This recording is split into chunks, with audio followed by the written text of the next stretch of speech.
Hopefully it doesn't touch the ground. We're always transparent and honest with you about, is this on the ground? Is it radar indicated?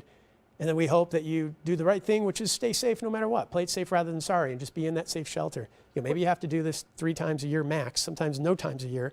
And it's just the right thing to do, and hopefully it passes over with no damage. We know, though, December 10th is an example, that sometimes these storms can quickly, and even over a short 4-mile period, produce destruction and damage. And we just want you safe when that happens. There has not been an update on the speed, but when the original warning came out, indications were that was moving north at 25. If that's helpful to do any updated tracks. It does, thank you.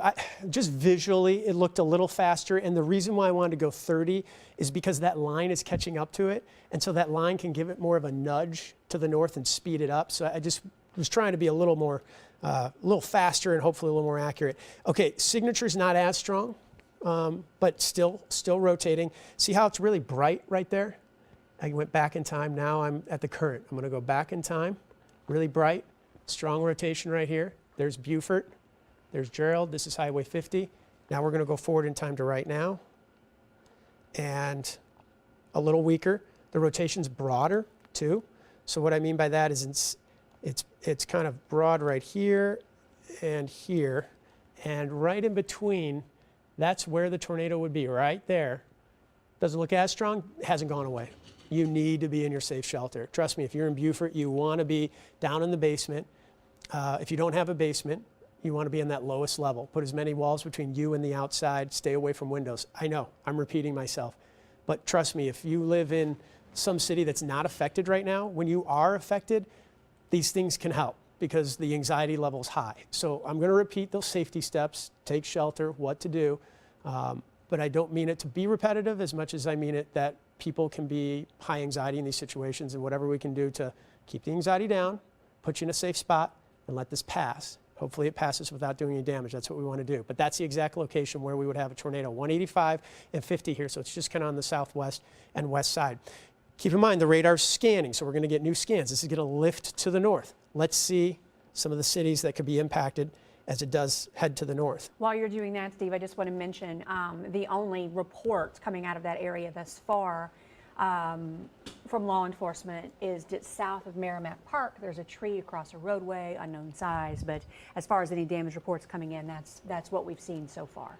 Keep in mind too, this, we've got 20,000 people in this warning, but we also have a somewhat rural part of, not somewhat, it is, rural part of Franklin County. We've got towns like Gerald and Beaufort, but there may be some delayed reports because you don't have a ton of people out there and spotters, or you've got people that have trees down and they're not able to communicate because maybe the power lines are down. So we just don't know that. But so when you hear even one report of some damage in that area, you just kind of wonder, are we going to get eventually more? So let's track this up to the north. I mentioned probably passing west of Washington. And I'm going to loop this. Do you see that curl? It's interesting. This line is definitely interacting with it. See how it pushed it to the northwest? So you watch the brightness, and then it moves up. This is a tough one to track. This is why I'm doing these little things on the air, because I want to get an exact track. If you're in Gerald, stay in your safe shelter. Beaufort, stay in your safe shelter. If you're in Union, you're in the clear from the rotation right now, but you do have strong winds moving in, so be inside and away from windows, because there could be some trees coming down. You don't want to be near a window when that happens. Okay, so this is going a little more north to the northwest. That's a live picture by Gray's Summit, by the way, and we've got crews out in the area. We're not putting them in harm's way, but we want them nearby where there's damage so we can confirm that and show you what's going on. That's our job. And this one going to the north, maybe a little bit northeast. This could be headed towards the New Haven area. I'm going to go about 30 miles per hour. I've got New Haven in about 28 minutes, Kiel in about 15 minutes. So it's getting into that northern portion of Franklin County and very near the Missouri River by about 25 to 30 minutes from now. And you can see some of the other cities in the path there. Herman would be right about here. We'll have to watch it because of this thing. First of all, it has to maintain its strength. There's no guarantee it's going to do that over 30 minutes too. But if it does, and it curls up back to the northwest, that could get a little closer to the Herman area. But right now, The two areas that I really want in that safe shelter are the towns of Gerald, Beaufort, right along Highway 50, and very shortly, in a matter of a couple minutes, it's going to be north of Highway 50. Washington, right now, you're in the clear. My hope is that you're watching it, keeping an eye, News 4 on the live stream, on the app, just in case something else develops along the leading edge of this, and I don't see it happening right now, but just in case, that would be what coming towards you, and that's going to be some strong straight line winds at this point. There's the rotation right there, and it still looks like it's riding up 185 and maybe pushing a little bit to the west. Let's stop the loop, and there's Beaufort. There's Beaufort right there. 50 going westbound, you'd run right into it. And I'd say in about 2 minutes, it's going to be north of Highway 50, getting close to Port Hudson, Highway ZZ, some other areas out there. That would be Highway C. So you got Highway ZZ and Highway C that merge and they come down to 50. That's pretty much very near where this rotation is going. And what I'm looking at when I always try to be honest with you, what I'm seeing here, what I'm looking at, still a rotation signature for sure, is winds that are going towards the radar here, away from the radar here. And what's really happening in that case is raindrops are actually spinning around this location. So we know this storm is spinning. What we don't know, because radar can't see what's on the ground, if the beam went on the ground, it would hit buildings and houses and telephone poles. You can't do that. So the beam is just above the ground. And so we're noticing above the ground, and at this point it would probably be, I would just kind of venture a guess of maybe 3,000 feet above the ground. We're noticing that rotation. So we know this thing's rotating. That doesn't mean that it translates down to the ground, but it could. And that's the beauty of Doppler winds. The Doppler part lets us see this, the rotation. And it gives you the heads up to play it safe rather than sorry. We hope you're doing that out in Franklin County. Let's get to that wide view and show you the bigger picture here. And no reports from chat, right, too? So, which would be good news. Well, except for that I'll one with the convey tree this. Then this is, this is unconfirmed, but there's an unconfirmed spotter report that was relayed to emergency management of some rotation seen near Union. Okay. Most likely it's a spotter looking to the west. I have no doubt this storm's rotating. So that doesn't surprise me at all.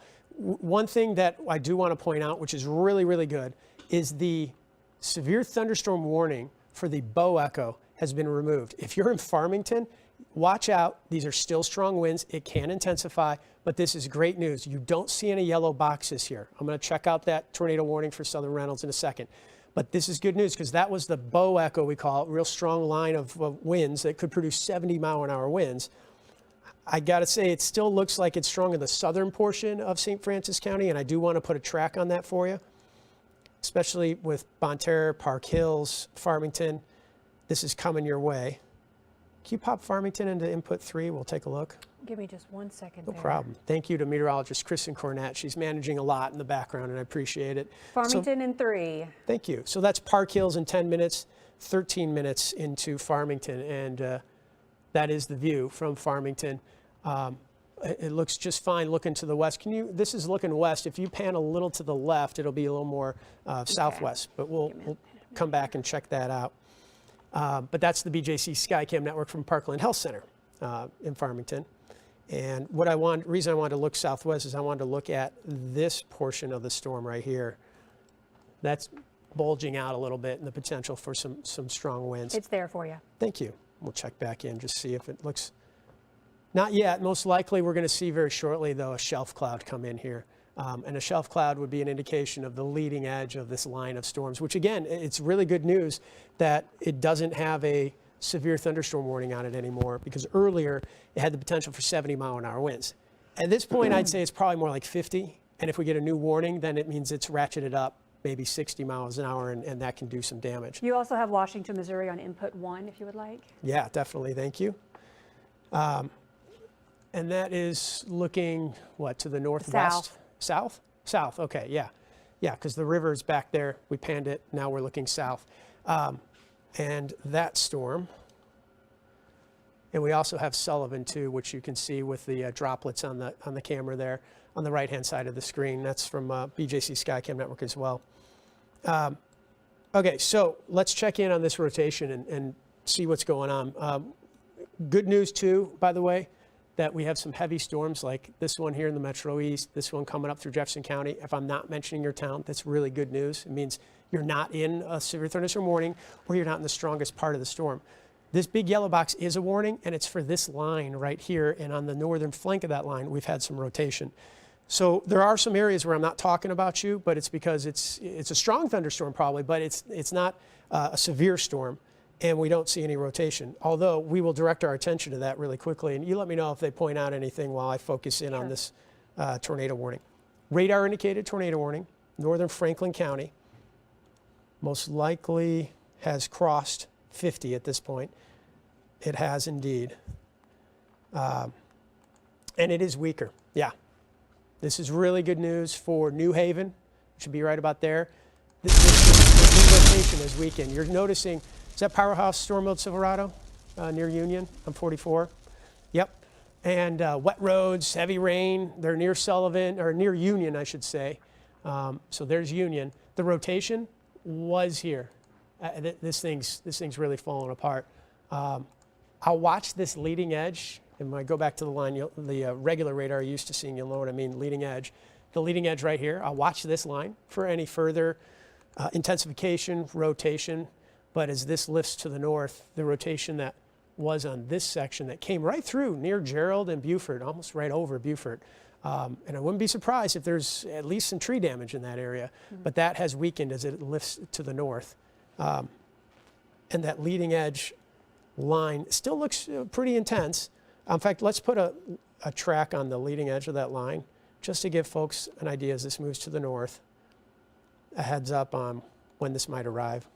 So Washington, I know it's probably already raining right now. I'm trying to track the strongest winds, not the rain. So 5 minutes Pacific, 10 minutes.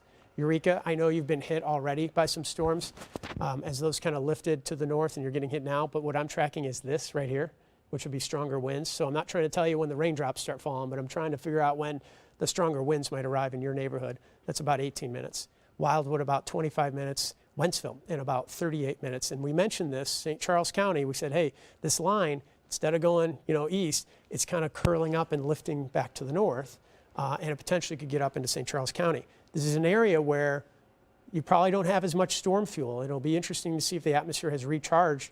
But at this point, I would say this probably is going to be a strong thunderstorm. Let's hope we don't see any more rotation. But because of the storms we had earlier through parts of St. Louis, that might help keep the severity of these storms lower. Doesn't mean you won't get a severe thunderstorm warning, but it certainly helps.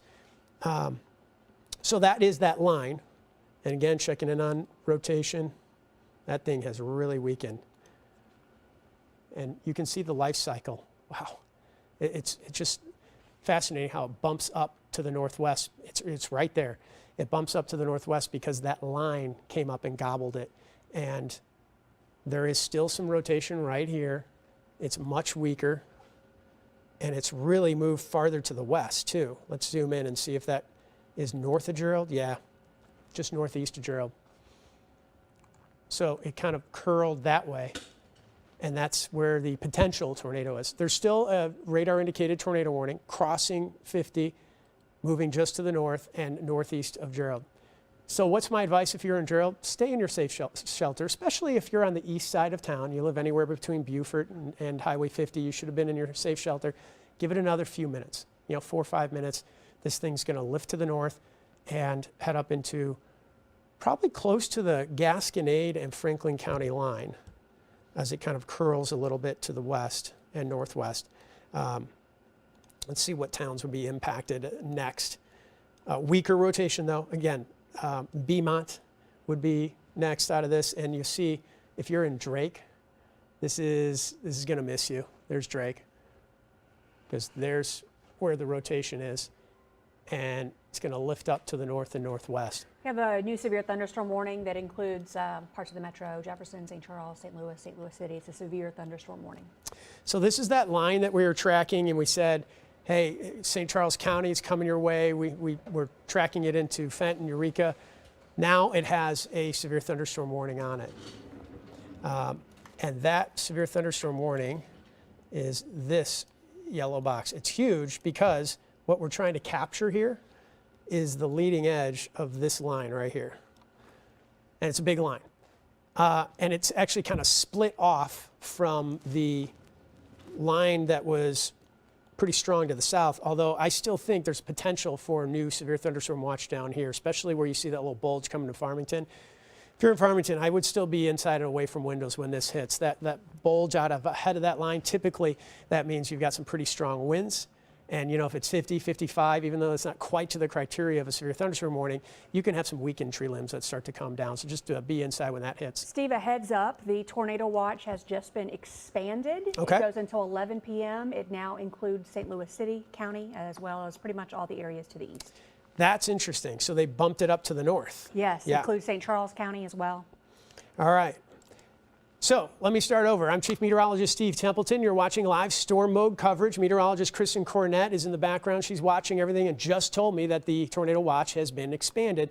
So what this tells me here is now that it includes St. Charles County, St. Louis County, parts of the Metro East, Madison County, all the way into Fayette and Clay County, Illinois, it tells me that the atmosphere did recharge enough that we want to be sure that these folks are given a heads up that you have a potential for hail, wind, and isolated tornadoes. We got hit by some storms earlier. The atmosphere is recharged, perhaps not a lot, but enough that as this line of storms that's just coming in now moves in, it may access whatever storm fuel is in the atmosphere and produce some severe weather. So that's the new watch. And does it indeed go till 11? 11. This isn't going to be in St. Louis until 11 o'clock. I'm just going to tell you that right now. You see how far it goes to the east? That would be 11 o'clock. This thing's hitting St. Louis now, and after it passes through, see how it fills into. They just issued it, so more counties are getting added. But what's going to happen is the line of storms is going to hit St. Louis. It's going to move east. It is 4:40. I mean, I'd say by 6, 7 o'clock, we're going to be done in St. Louis. Our friends to the east in Illinois might be till 8, 9 o'clock in Centralia. And some of these areas here, like Evansville, Indiana, that's where it's like 10, 11 o'clock. So that's not going to be a threat for us this deep into the evening. But I'd say through about 7 o'clock in St. Louis and through about 9 o'clock in our eastern Illinois counties, we'll be on top of this for you. Hopefully we're not on the air the whole time. The reason we are on the air, we have 2 tornado warnings and a severe thunderstorm warning moving right into the heart of the metro. So there's one warning, there's another to the south. I haven't talked about that in a while, so. Let's mention that real quick, Yes. Steve. From the National Weather Service, just in the last few minutes here, they mentioned that they're continuing to watch that tornado warning storm in Reynolds County and that it is going into a more favorable environment. So as of 4 minutes ago, it kind of looked like it was weakening, but they are concerned that it could strengthen once again. And obviously the tornado warning does still continue as a result of that. Thank you. That is great information. Meteorologist Kristen Cornett's in touch with the Weather Service on our chat. Emergency managers, law enforcement, meteorologists, we're all in there to share information to help protect you. And what that tells me is, yes, it's moving into a more favorable area, but it's also going to be moving out of our coverage area pretty shortly. So southern part of Reynolds County, and it's south of Ellington. We told you all along we thought it was going to be nearer south. Indeed, it's going to be south. That's where the rotation is, radar indicated. Moving to the east. It's not going to get into Iron County. Iron County already has storms from a different section, and then that's going to move out of our area. This is a more favorable area for storms to flare up and explode, but that's out of our coverage area. This is an area that didn't have as much cloud cover or rain or any rain earlier today. And so as they had a lot of sunshine, they built up a lot of storm fuel. So that's what that was all about. Okay, so Ellington, south of Ellington, really, that's where that threat is, radar indicated. Going back to the warnings, and I still saw rotation out of this near and just to the northeast of Gerald, but it was much weaker. So I want to revisit that, and then I'm going to take a look at this huge line that's coming through. There were a few damage reports that came out of that. They're starting to kind of trickle in here. Okay. 2 miles west of Union, they've got some power line damage. Near Beaufort, we've got some power poles and trees damaged. So we're getting, sort of a trickling of those reports starting to come in. So if it's 2 miles west of Union, let me do my distance here. Yeah, that's going to be straight line wind damage. And that's a possibility. There's damage from straight line winds and then maybe there's damage from a tornado. We don't know for sure. It wasn't spotted on the ground. But we do know that the rotation on radar went right over Beaufort, just to the east of Gerald, and now it's weak. So here's the deal. We just had reports. This is Beaufort right here. This is 185 and 50.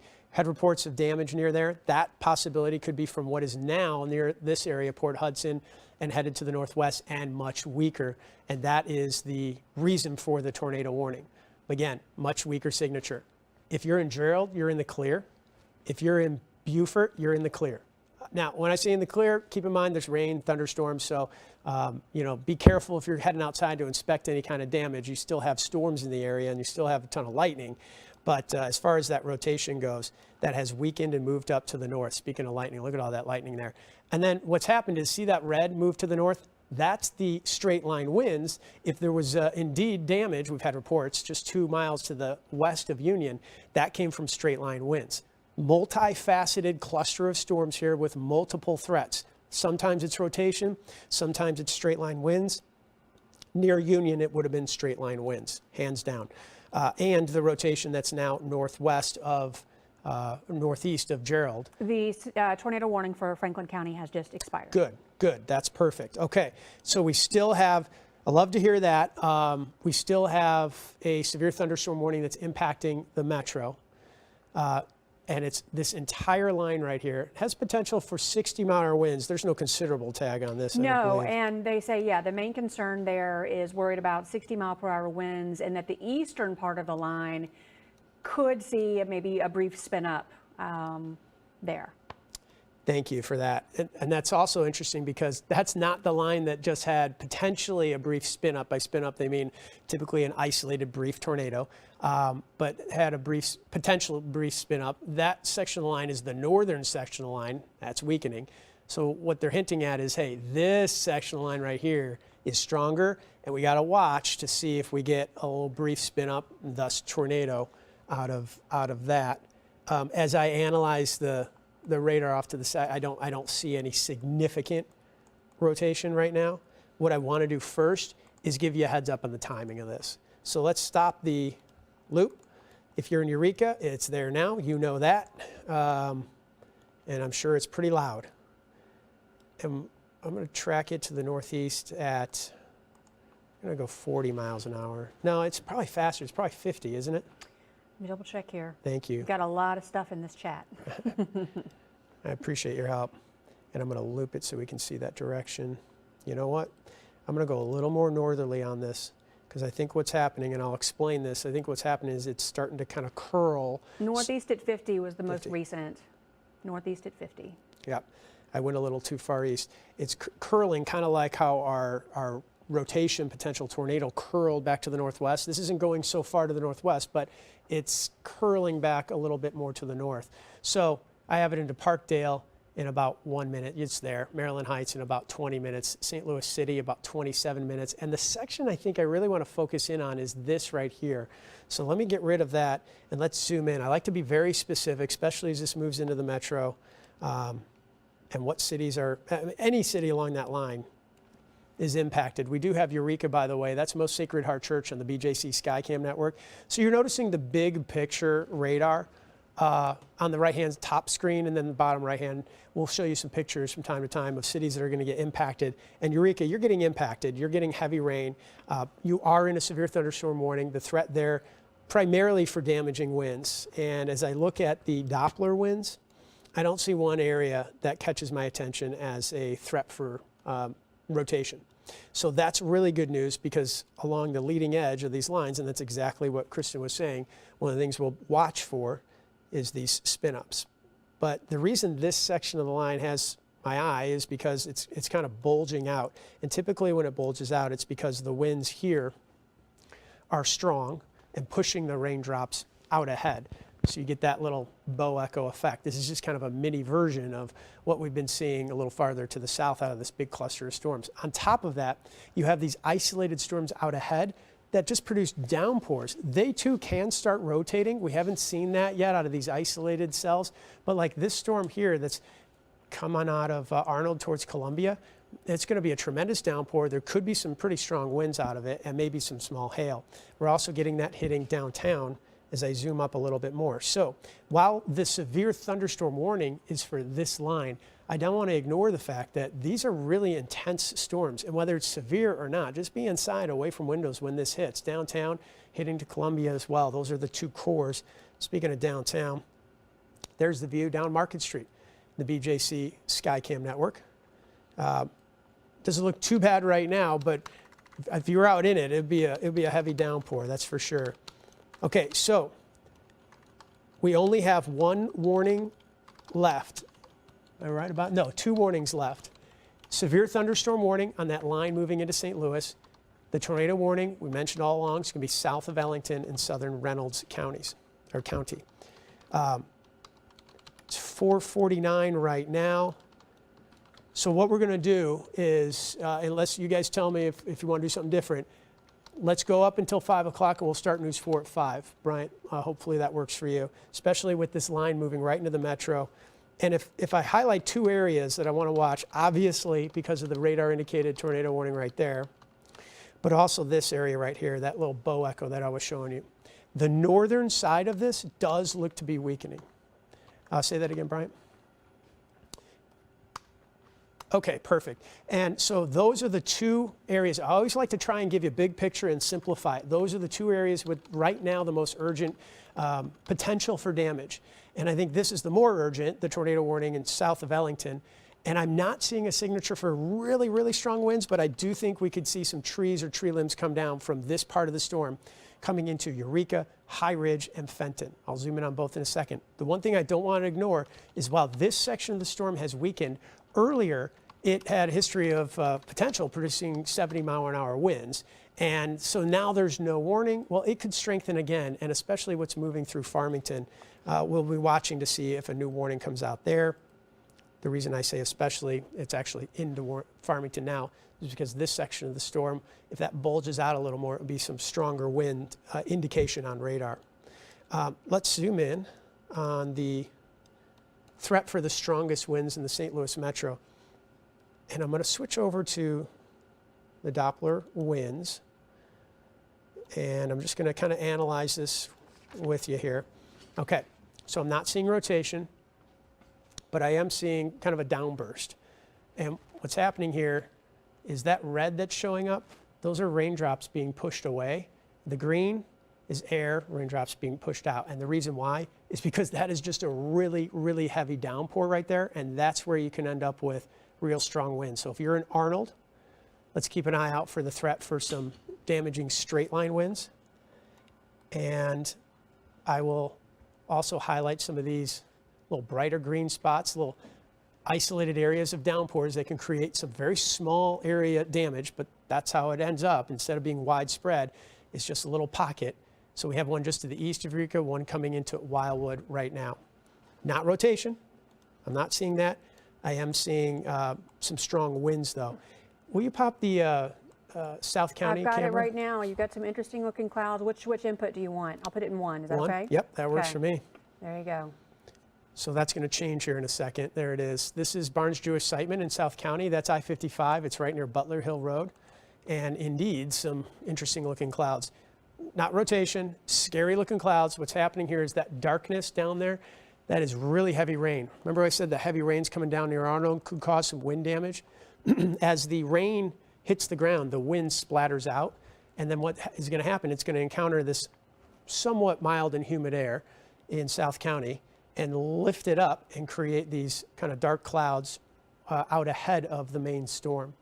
So this raggedness here just represents turbulent air rising up into the storm. And the darkness, you can't tell because it's not three-dimensional, but the darkness is actually farther back, and that is rain hitting the ground. So this rain shaft is kind of marching up 55 from Arnold, darkening the skies, and will produce some strong winds. Hopefully not damage, but it is a severe thunderstorm warning in that potential. Again, that's Barnes Jewish Siteman, South County near 55. Okay, so the area we were just showing you was from here, looking at that. It's always good to show you what we're seeing on radar. So that is a really menacing dark looking cloud with some heavy rain that could produce some damaging winds in Arnold heading up into South County. that would be pretty much in Fenton and headed towards Sunset Hills and Kirkwood here too. Let's get rid of the box here and just put a speed on this. Can you put me a 45 on this one?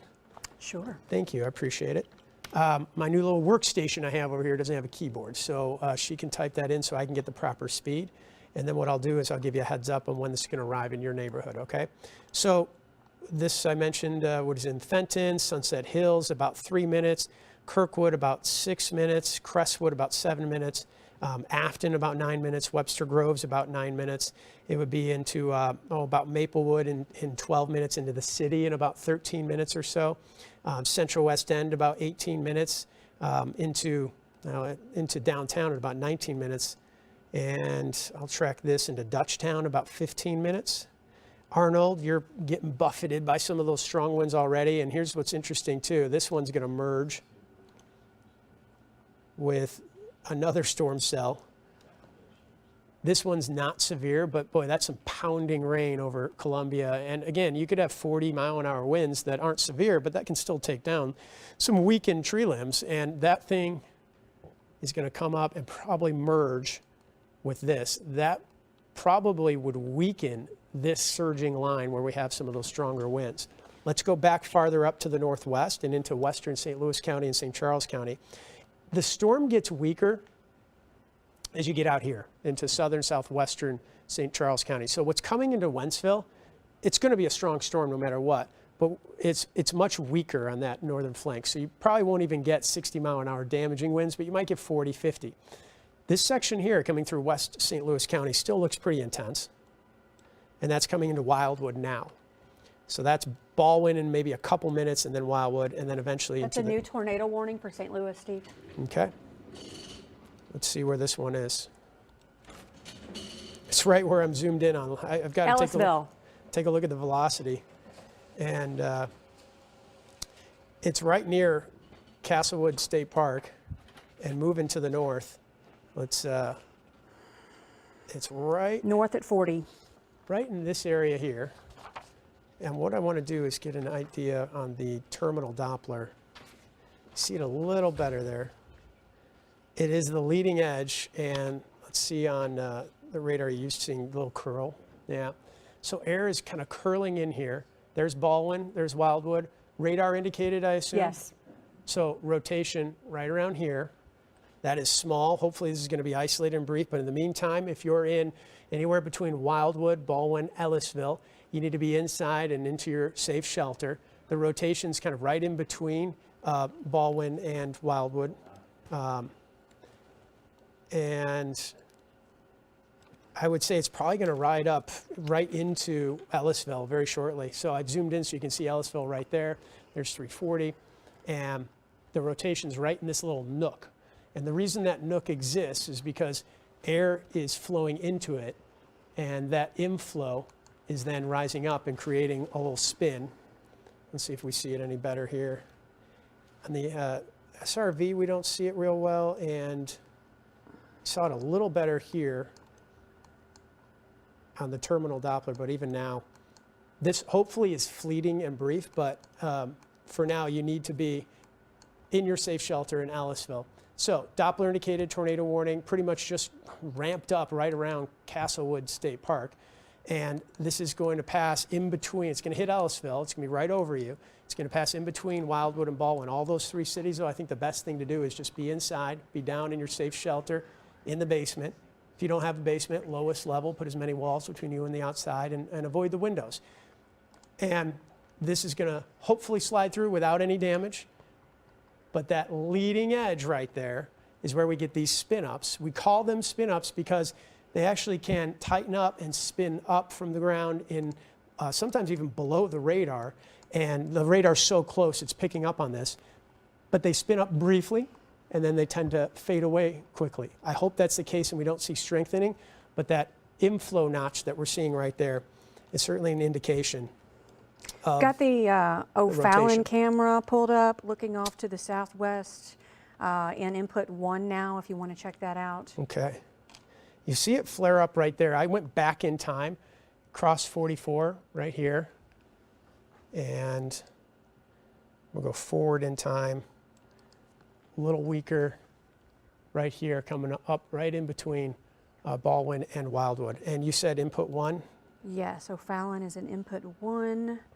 We're So- looking off to the southeast. Yeah, that's Highway 40, Interstate 64 out in O'Fallon, Missouri. This is Progress West Hospital. This is kind of the southern side of O'Fallon. This is right near Highway K and Highway 40, Interstate 64. There's that cloud lowering. We don't see any real strong rotation. I don't see a tornado. That's good news. But again, this is kind of on the northern flank of that storm cell, and it's not quite up right up to that camera.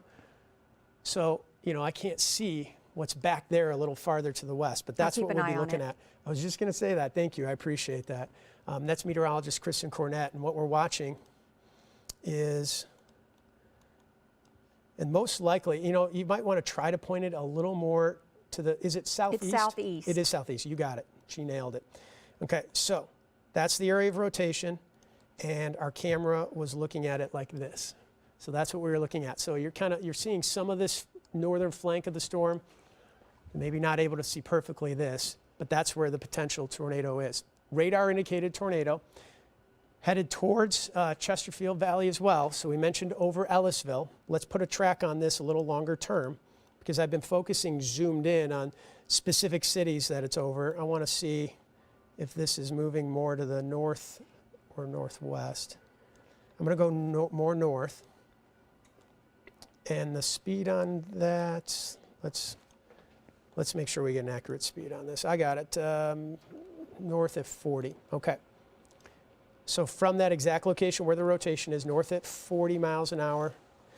Chesterfield I mentioned, well, it's about 6 minutes. It's in Ellisville now. Clarkson Valley very shortly, a couple minutes. Harvester in about 15 minutes. St. Charles and the town of St. Charles in about 20 minutes. And then Newtown in about 25 minutes. The other thing is I'll watch this northern flank here to see if there's any other little areas, because when you deal with these spin-ups, you get one that pops up, fades away, and then another one can pop up. This one popped up pretty quickly, and it's very subtle, but that little inflow notch is a nice indication, at least that I can see, to try and track that one for you. But it's basically the Baldwin, Ellisville area that you want to be in your safe shelter. Stay in it. You know, we've got the live stream on the KMOV weather app, KMOV.com. And so if you go down to the basement and you don't have a TV, just hop on a tablet, a phone, hop onto that live stream. We'll be here for you, okay? And that's on the KMOV weather app. All right, so let's clear this. We got an idea of some of the cities a little more downstream. I want to zoom back in and see that rotation is probably right on Manchester. So this is Highway 100, this is Manchester. And there's 340, Clarkson / eventually Olive.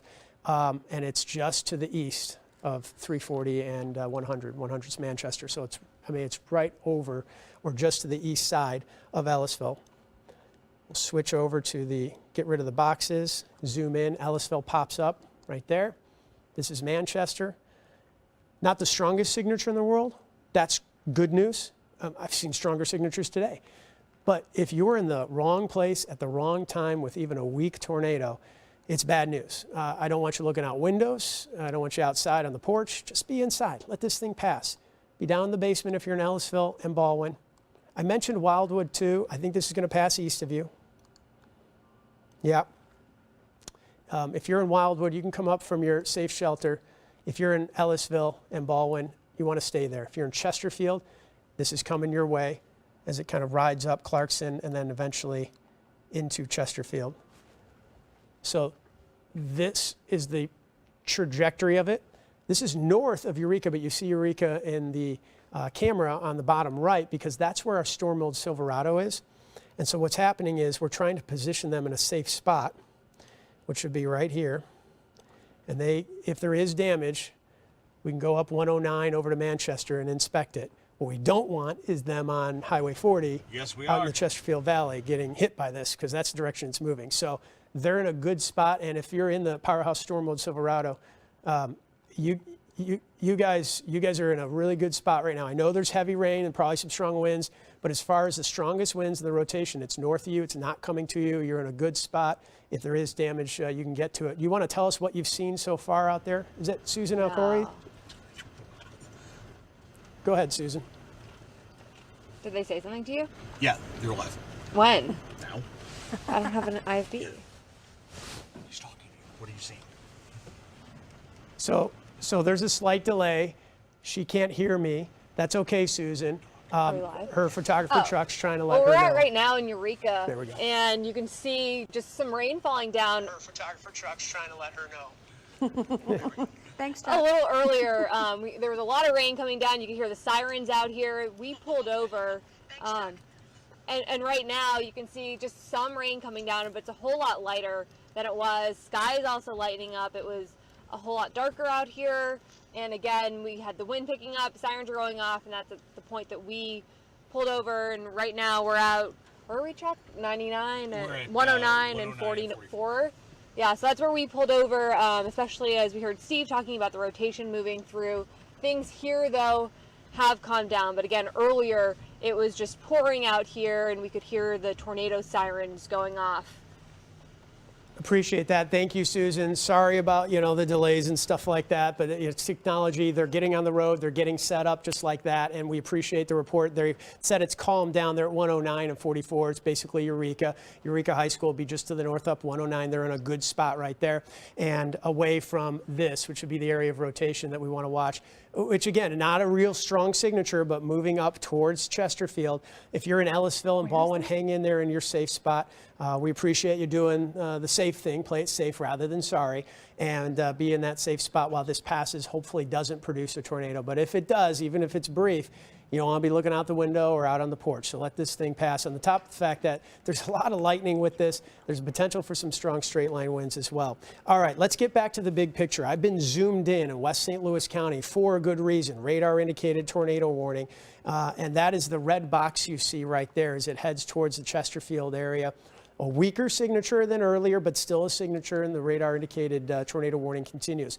Notice that red box, which is the tornado warning, is buried in a yellow box. The yellow box is a severe thunderstorm warning. So there is kind of a dual threat here, a potential for some damaging winds. They could take down some tree limbs and some trees.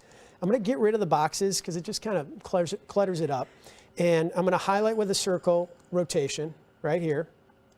And then I'm going to highlight with a line the threat for some damaging winds. This is the line. The northern flank of the line that we said headed towards Wentzville has really, really weakened. I mean, that has really petered out. But from around Chesterfield to now Ellisville, Kirkwood, coming into Sunset Hills, Webster Groves, down towards Arnold, it's already hit Festus as well. This section of the line is still strong. But notice it's going to hammer this intense storm, and so they're going to kind of merge together. So we'll see if that weakens it, because what's going to happen is this heavy rain has cool air that this is going to ingest, and my hope is that cool air settles it down. We've got a view from Brentwood, Richmond Heights area. Go ahead and show that when you get a chance. That's a live picture. We've got our crews all over the place, so whether we're in Eureka, Brentwood, Richmond Heights, we've got you covered, and if there is damage, we'll be on top of it, but we'll be responsible and put our crews in safe positions. So they've got rain coming down right there. They do not have any rotation coming, but they are going to see some strong winds very shortly in that area. We're going to see that line that I was just highlighting kind of come right into. Go ahead. Steve, you might want to check your debris signatures. Thank you. Somebody from the National Weather Service is indicating a TDS northeast of Kirkwood. Northeast of Kirkwood. Northeast. Okay, well, that's a new one. And that would be probably near U City. Let's check out. This is directly from the National Weather Service chat, from the National Weather Service. Yeah. This is small and just flared up, and it's pretty far northeast of Kirkwood. It'd be right about here. And the debris tracker would be right here. So another tornado. Now, the Weather Service is telling us, and tell me if they highlight a different area, but this riding right up the inner belt there and 170, I think we've got another brief spin up that just happened. I'm telling you, these things can just flare up and spin up like that very quickly. They said they're seeing debris to at least 3,000 feet. Okay. So what's happening here is the radar can see, and let me kind of rewind this back in time. So back in time, And you can't just look at this spot, you know, or this spot. You got to correlate it with what you're seeing in other radar products. But right here, and then it's going to move up here to near 170. What you're seeing is that little blip is stuff in the air that the radar's bouncing off of that's not all the same size. Some of it's long, some of it's short, some of it's fat, some of it's skinny. So it doesn't correlate very well. It's not all like raindrops that are all about the same size. And so that's helping to indicate, coupled with some other factors, and the experts of the Weather Service can put 2 and 2 together as they analyze. You know, I'm sitting here communicating and talking. They're just analyzing the radar and doing a great job of it. And I see this little notch right here. Again, it's not real intense and significant, but enough that indeed is probably a little spin up that has created a tornado right around 170, and it's coming right into Between Ladue and Clayton, it looks like. It's Ladue, Clayton. It's east of Creve Coeur. It is probably just along or west of the Interbelt in 170, and it's going to come up into Olive. So they've just reissued that tornado warning now, or rather a continuation, going with the observed tornado, confirmed tornado located near Ladue, moving north at 50. So don't forget, we were tracking originally a storm that had rotation right here coming into Chesterfield. Haven't heard anything new on that.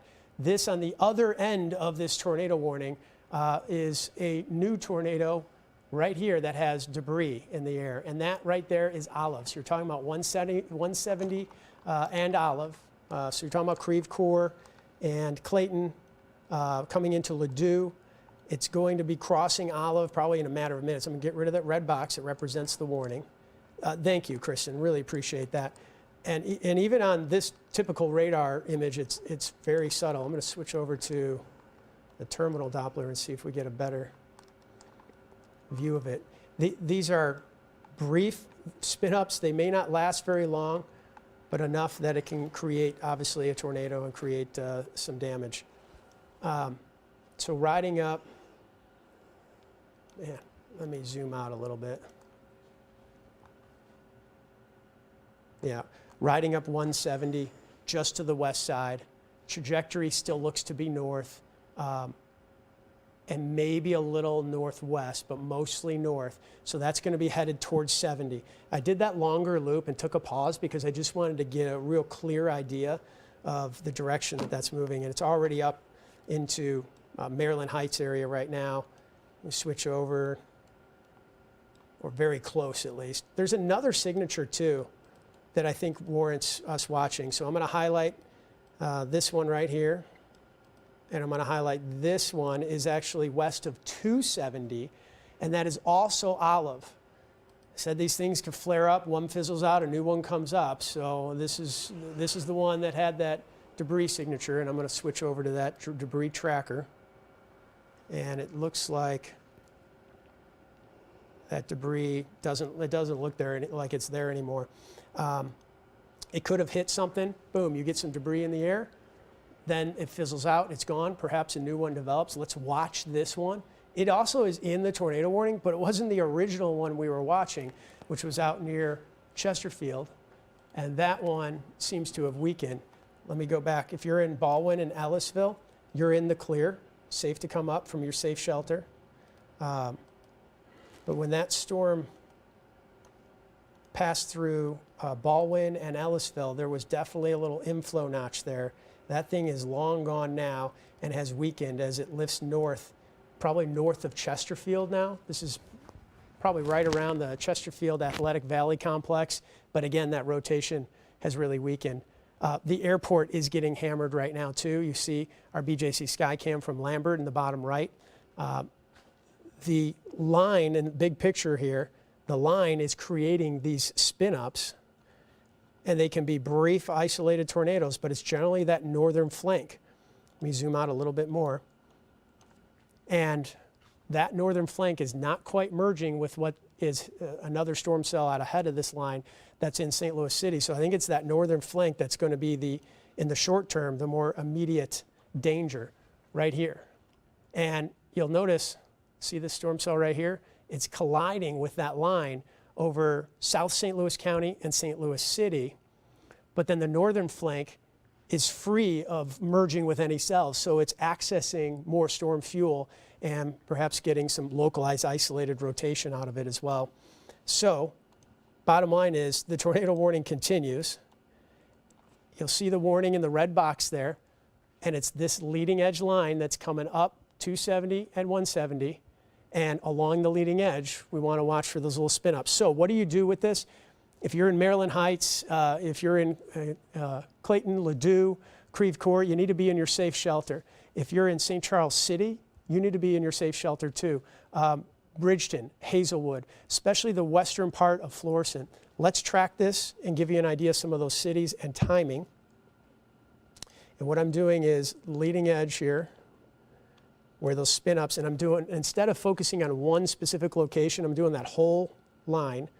You have a speed for me on that, Kristen? Sorry to bother you. No, it's fine. She's got a lot going on, checking in with the Weather Service chats too. Tornado warning. Let's see. North We probably are at moving 40? North at 50. 50, okay, a little quicker. Here we go. Harvester in a minute, St. Charles in about 4 minutes, leading edge here.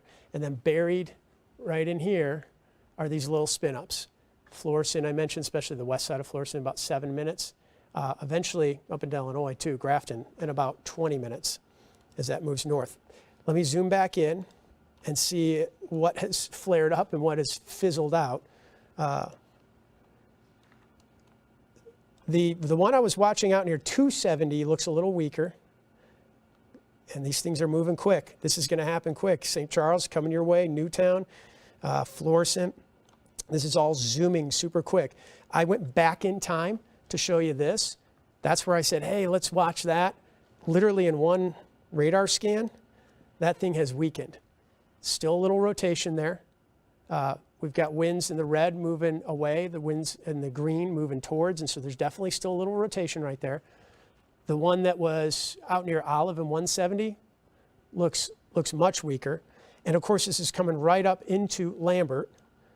We're going to show you the airport camera too in a second. We have that from the BJC Skycam network.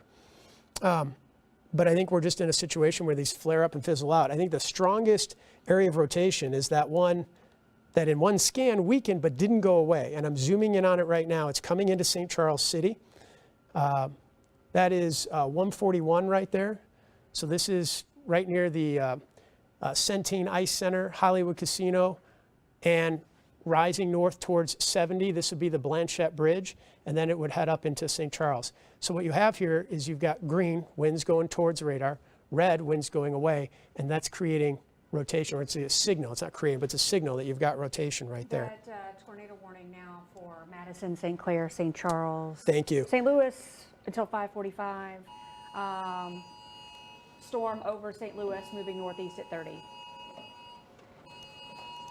So if you can't hear it, we've got anchors in the studio and phones, and they're all going off. That is a beautiful thing, because we always say the number one thing is you have to have a way to get the warning.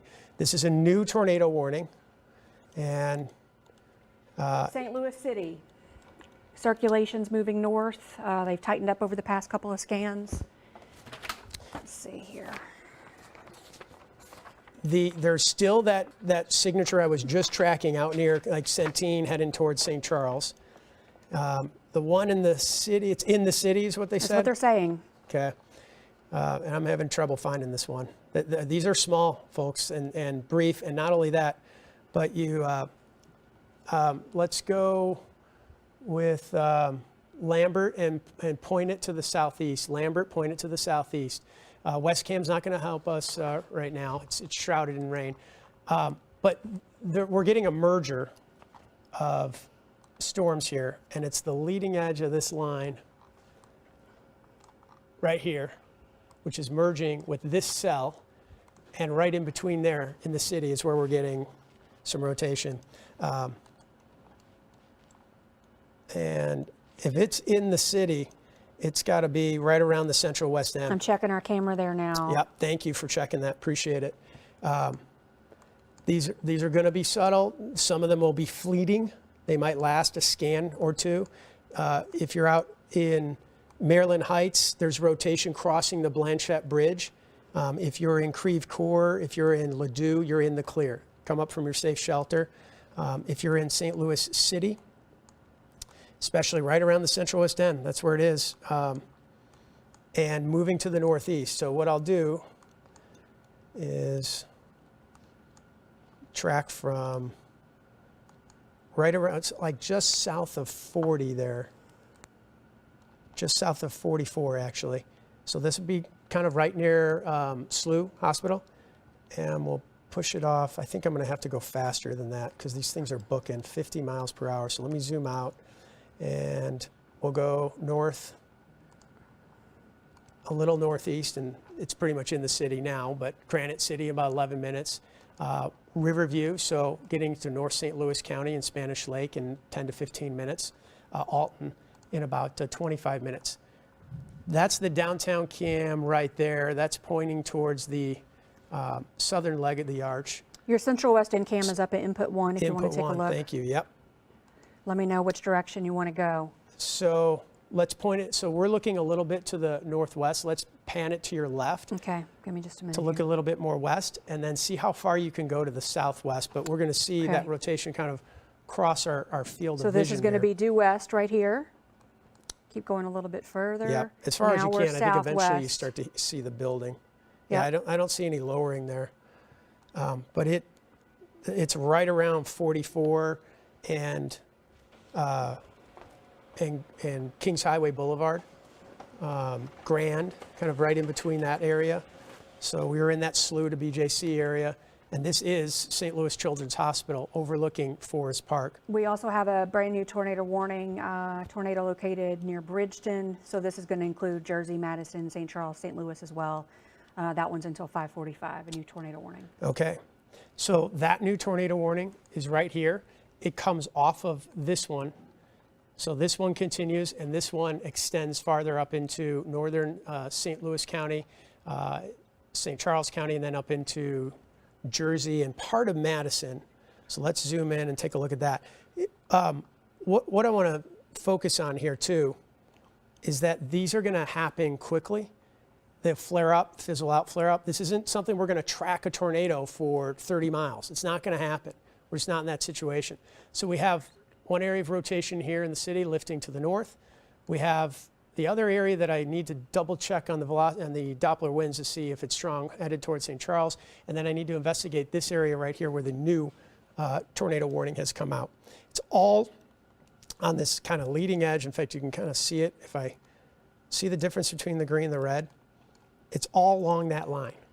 And these spin-ups are subtle, brief, and this one is right around 141 and 70. That's moving to the north. There's other ones that are small circulations, but these things can turn into brief tornadoes. There's two of them right there. I know it doesn't look like your traditional like bright green and bright red, but there's this little inflow notch right here, and that would be right around Limburg and 70, and there's another one right near 170 and 70. That's Ballpark Village from One Cardinal Way, just getting hammered with heavy rain.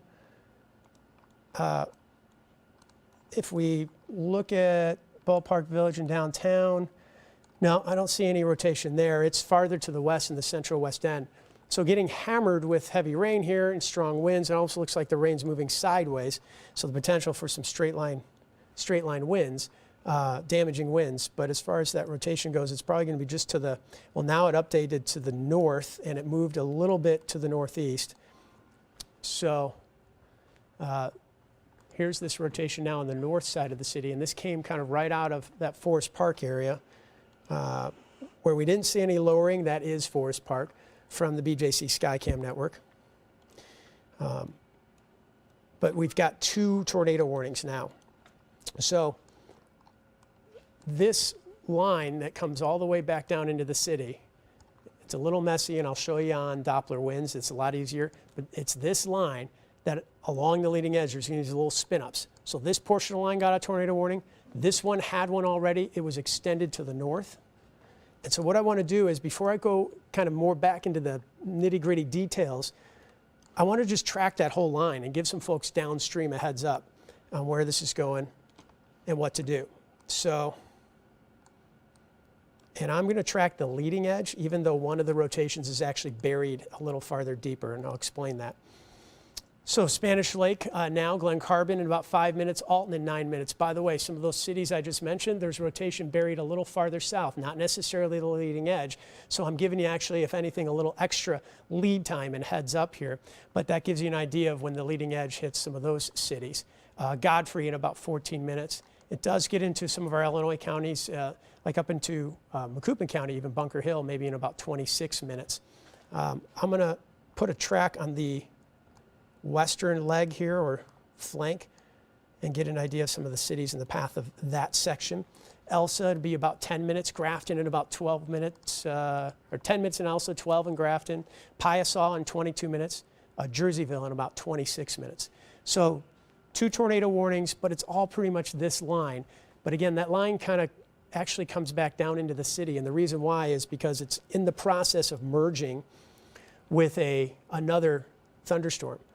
And so while the radar, normal radar you're used to seeing, shows all these storms out here, the strongest portion of this line dips. You see where that red is and where it splits with the green? It dips right down into the city. And you're noticing downtown on the bottom camera getting hammered with heavy rain. It's going to make things difficult to actually see some of this rotation too. On top of the fact that the rotation can be fleeting. I mean, it can be there for one scan, and 2.5 minutes later, it's gone. The rotation that was near Maryland Heights and Blanchette Bridge coming up towards St. Charles, that has weakened substantially. So that's good news there. Let me check in with the terminal Doppler. We have another radar that's based out of Lambert. It's used for wind shear, but sometimes it does a good job of picking up on some little areas of rotation. And anywhere along that line, if I'll show you again, that line that I was talking about, that's where we could see these quick spin ups. So, you know, I wish it was one of these situations where I could tell you, hey, this is exactly where it is. We're going to track it for the next 10 miles. Instead, these things are popping. Like Papa Weasel, whatever that game is, you know, where you're hammering them, and they pop up, they fizzle out, they pop up, they fizzle out, but it's along this line, and there is still some rotation that kind of came right out of the Central West End, and now looks like it's probably over or north of the MLK Bridge. Guys, you want to take our, you see Ballpark Village there just getting pounded. We want to take our downtown West Cam and shift it so we can see the MLK Bridge. That might help me just try to peer at some of this low-level rotation. In the meantime, big picture, storms hammering the area. Yellow boxes are all severe thunderstorm warnings. What I haven't mentioned is there are some new severe thunderstorm warnings that include the Metro East. So this section of the line has renewed intensity and potential for some damaging winds. That's going to be hitting Belleville and down to Sparta. The yellow boxes are severe thunderstorm warnings. This one in O'Fallon and Wentzville, it's weak. That thing not going to do any damage there. It's the portion of the line that is a little closer to St. Charles and then into St. Louis County that is stronger and has these little mesovortices that we call them, the vortices rotation that spin up and can create a brief tornado.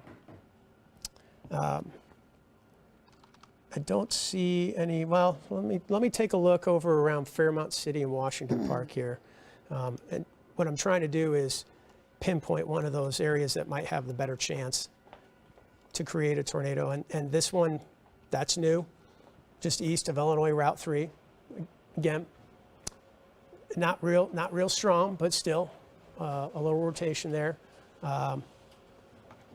The camera you see is our downtown camera. That's the northern leg of the arch. You're not seeing much. It's just the rain's too heavy.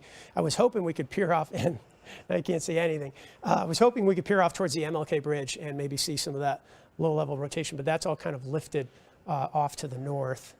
And Granite City, weak rotation there. So again, we're going to see these spots of weaker rotation, but trust me, if I see anything where I'm saying, hey, that's really strengthened, that's intensified, I'll let you know. In the meantime, if you're in the tornado warning, you still want to be in your safe shelter, especially if you're on that leading edge of the line that I've been highlighting for you. And then what I'll do is I'll track that specifically. So this whole area here, off to the northeast and north at about 50 miles per hour. So that means if you're in Afton, if you're in Kirkwood, you're in the clear. If you're in Dutchtown, you're in the clear. But as you get into Granite City, Spanish Lake, Wood River, Alton, not in the clear yet, Bethalto as well, as this all lifts to the north and northeast. All right, let me zoom out a little bit and check in on these new warnings that we've seen. Some of them we haven't mentioned or tracked because they're severe thunderstorm warnings that still can do some damage. And my big focus was on making sure folks in St. Louis knew what was happening. These are going to be brief, isolated tornadoes, but certainly could do some damage. And especially when you've got, this is just one warning, has 300,000 people in it. Here's another that has 570,000. And the third warning has 772,000 people. So, forgive me that my focus has been here and not on this, but these are tornado warnings, and we're talking over 500,000 people. It's why we're still on the air. It's why we're still going. And it's why I'm looking at every scan, too, to see if any of these little brief, weaker areas of rotation flare up. Okay, so let me just really quick do a track for you on the portion of the storm that I haven't been able to pay attention to.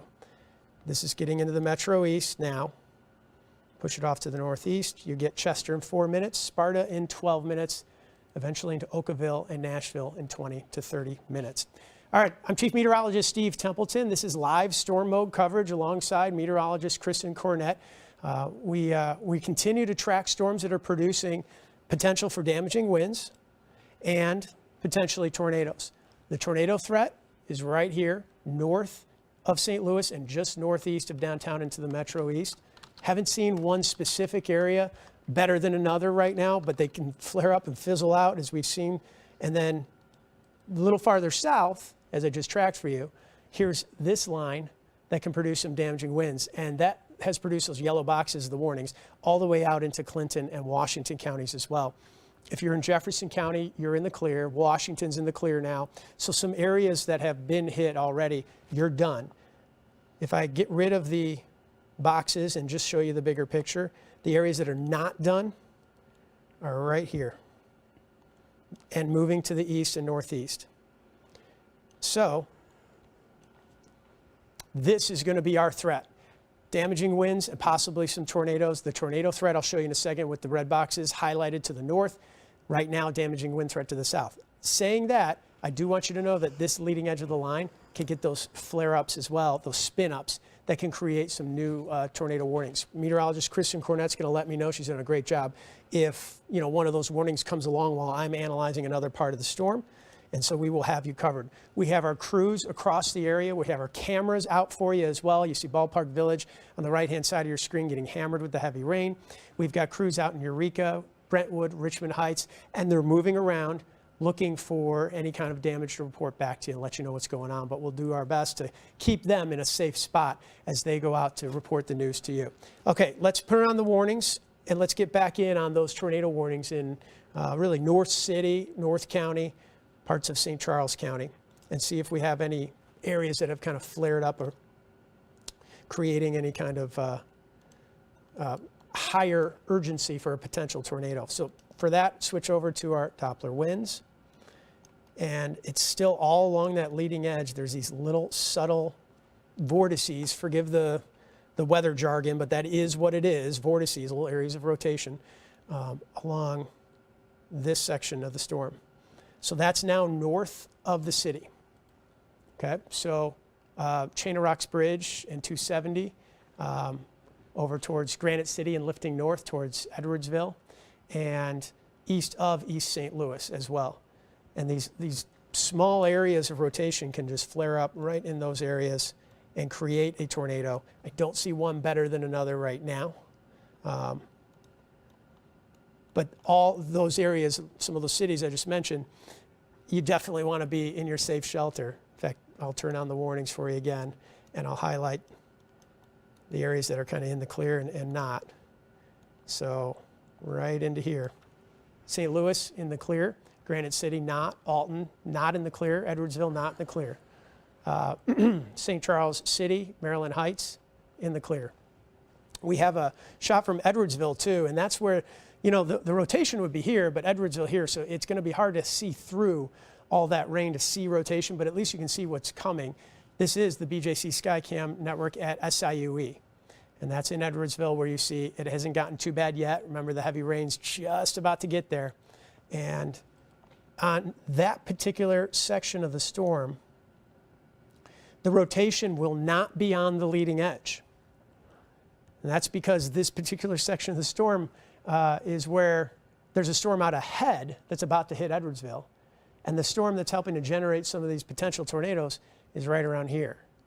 I'll switch back over to the radar you're used to seeing. Steve, while you're doing that, just real quick, I want to jump in just Yes, to please mention. do. Obviously, we're concerned about tornadoes, but you know, flash flooding is a really big deal too, and we're getting reports of some roads flooded out and such. I know 55 at Loughborough apparently is a real problem area. The road is flooded.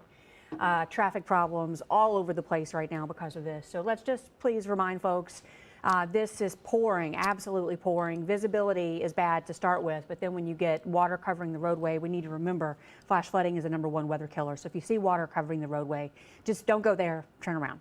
Yep, thank you. I just checked the radar for the rain rate. It's about 2 inches an hour around St. Louis City and East St. Louis and Granite City. So heavy, heavy rain, ponding on the roads, some flooding, certainly potential. Thank you for Kristen for watching out for, you know, while I focus on these tornado warnings, while you keep an eye out for any new warnings that come across and other things like the flash flooding. Appreciate that. And if we get some new, you know, flash flood warnings, severe thunderstorm warnings, please do let me know. Sure. Okay, thank you. So the tornado warnings continue, but I just was trying to explain to you that if you're in Edwardsville, if you're in Alton, if you're in Godfrey, you're going to get the leading edge of this rain that doesn't have rotation. The rotation's buried a little farther in because this is a cell right here that's merging with the main line. So it's a little different than normal. Normally I say along the leading edge we get these spin-ups. Well, this one's a little different. It's going to be buried. The other thing I notice is on this flank here in St. Charles over to Florissant, Bridgeton, this thing is weakening dramatically. That's really good news for Grafton and areas up into Jersey County, Jerseyville.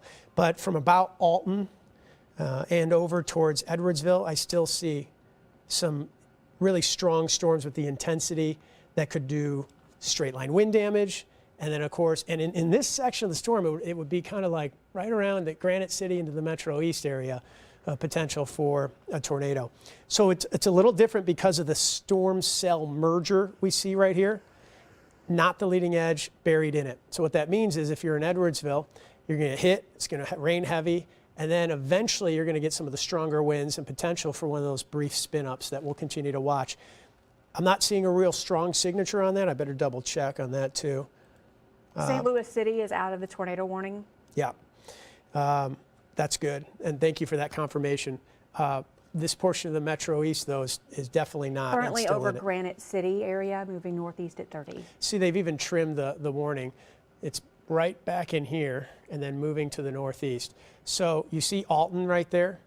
There's Alton there, and then you see it in the right-hand bottom portion of your screen. The rain hasn't come in yet, and that's why we can actually see some of those clouds. But that's not a rotating cloud.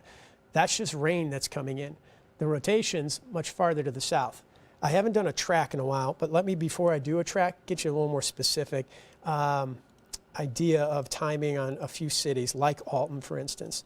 So we're going to move this.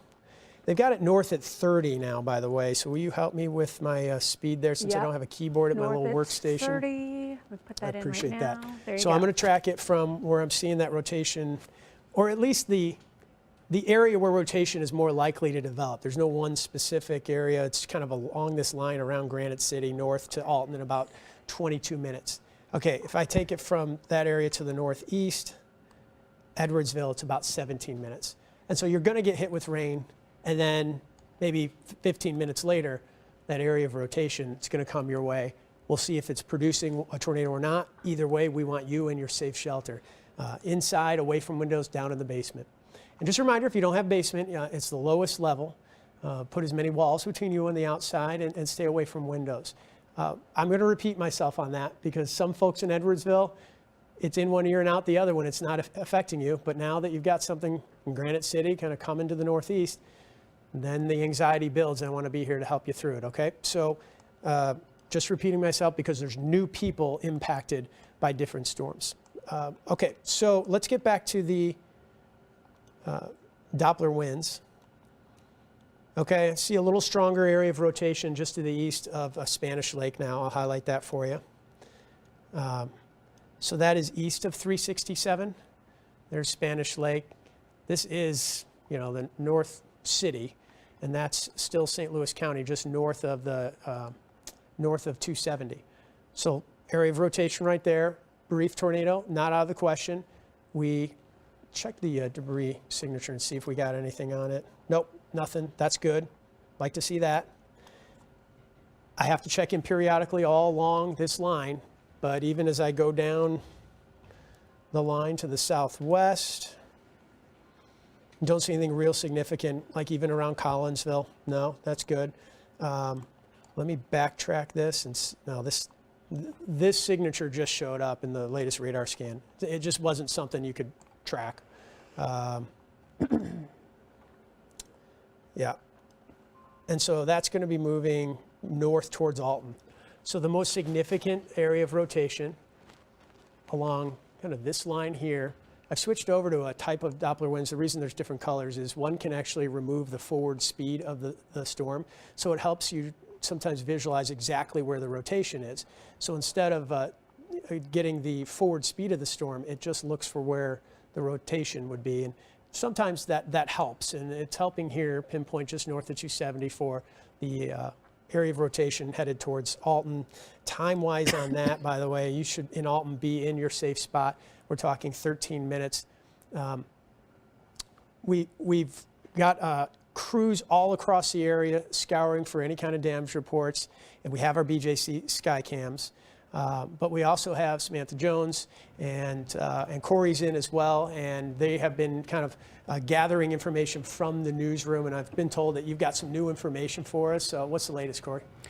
Sure, Steve. We've talked about this area 55 in Loughborough of flash flooding concerns, and take a look at your screen. Those are cars submerged, it looks like halfway at least into the water, and traffic, moving off of the interstate. So again, this is I-55 Loughborough in South St. Louis. But Sam, as we look at that, just remarkable images, and we talk about the dangers of flash flooding. Kristen Cornett just mentioned that, but this is just exhibit number A on that. Yeah, and I mean, you're looking at this, it's 5:41 in the evening. This is peak time for rush hour, people heading home from whether it's work or school on a Thursday evening, and 55 highly traveled interstate here in the St. Louis area that you have a massive number of cars that are trying to come off of the road here as it's now been flooded out by all of this heavy rain that we've gotten. And we have some tweets and some messages from Laura Hediger, of course, our traffic anchor, talking about this flash flooding and these concerns. She also says that, this is also a construction zone. So you already have kind of some issues and slowdowns in this. And now, obviously, this causing a really dangerous situation and more slowdowns there in South St. Louis. And it's really hard even too from this look to be able to tell just how far up that road is flooded out to know how far that detour is going to last or how far back it even goes. And we know this is not the only spot in the region that we're seeing similar flooding like this that we'll continue to monitor. Steve, what are you seeing over there?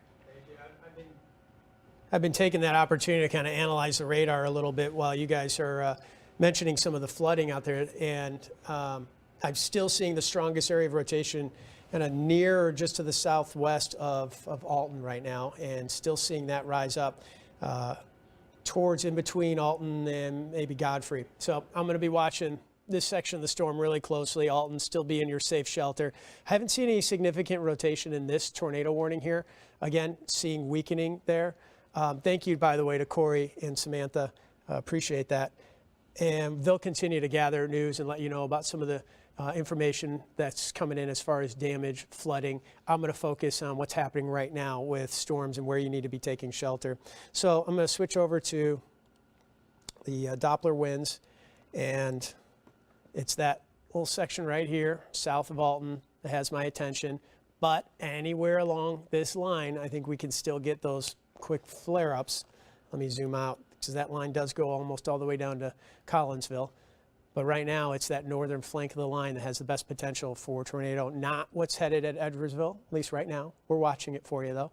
And as that goes north, it'll probably be, maybe 10 minutes before it's pretty quickly, 15, 13 minutes into Alton. So that's the biggest area of concern right now. A lot of people have been in tornado warnings because the Metro has had a couple.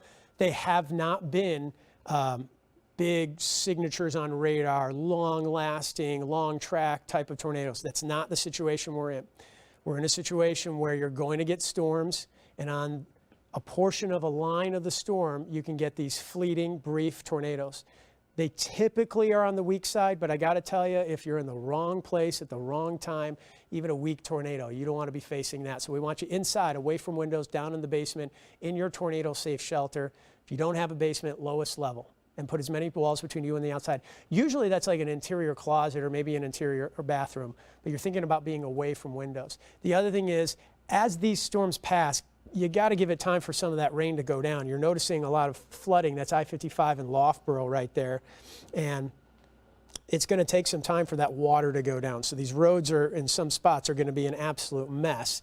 Again, that's I-55 and Loughborough. And correct me if I'm wrong, Corey, is that a car that's kind of...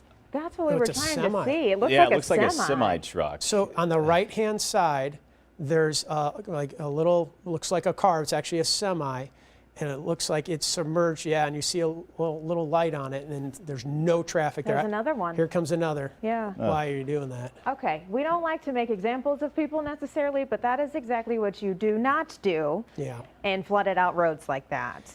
And just the fact that you have that car that submerged, the white car that the Yeah. truck just passed, obviously your truck being higher, but still unbelievable. Even if you think that you can make it, that makes for a really dangerous situation if you do get stuck for emergency responders that have to go in and get you. We can stay on this. The tornado warnings have expired. Tornado warnings have expired. If you are in Alton, I am still watching that area of rotation, but I can't believe he drove through it. Look, he may make it, and that's fine, but what we think on the left-hand side would be the Carondelet YMCA. So if that's the case, this is looking to the north, and that truck was going northbound on 55.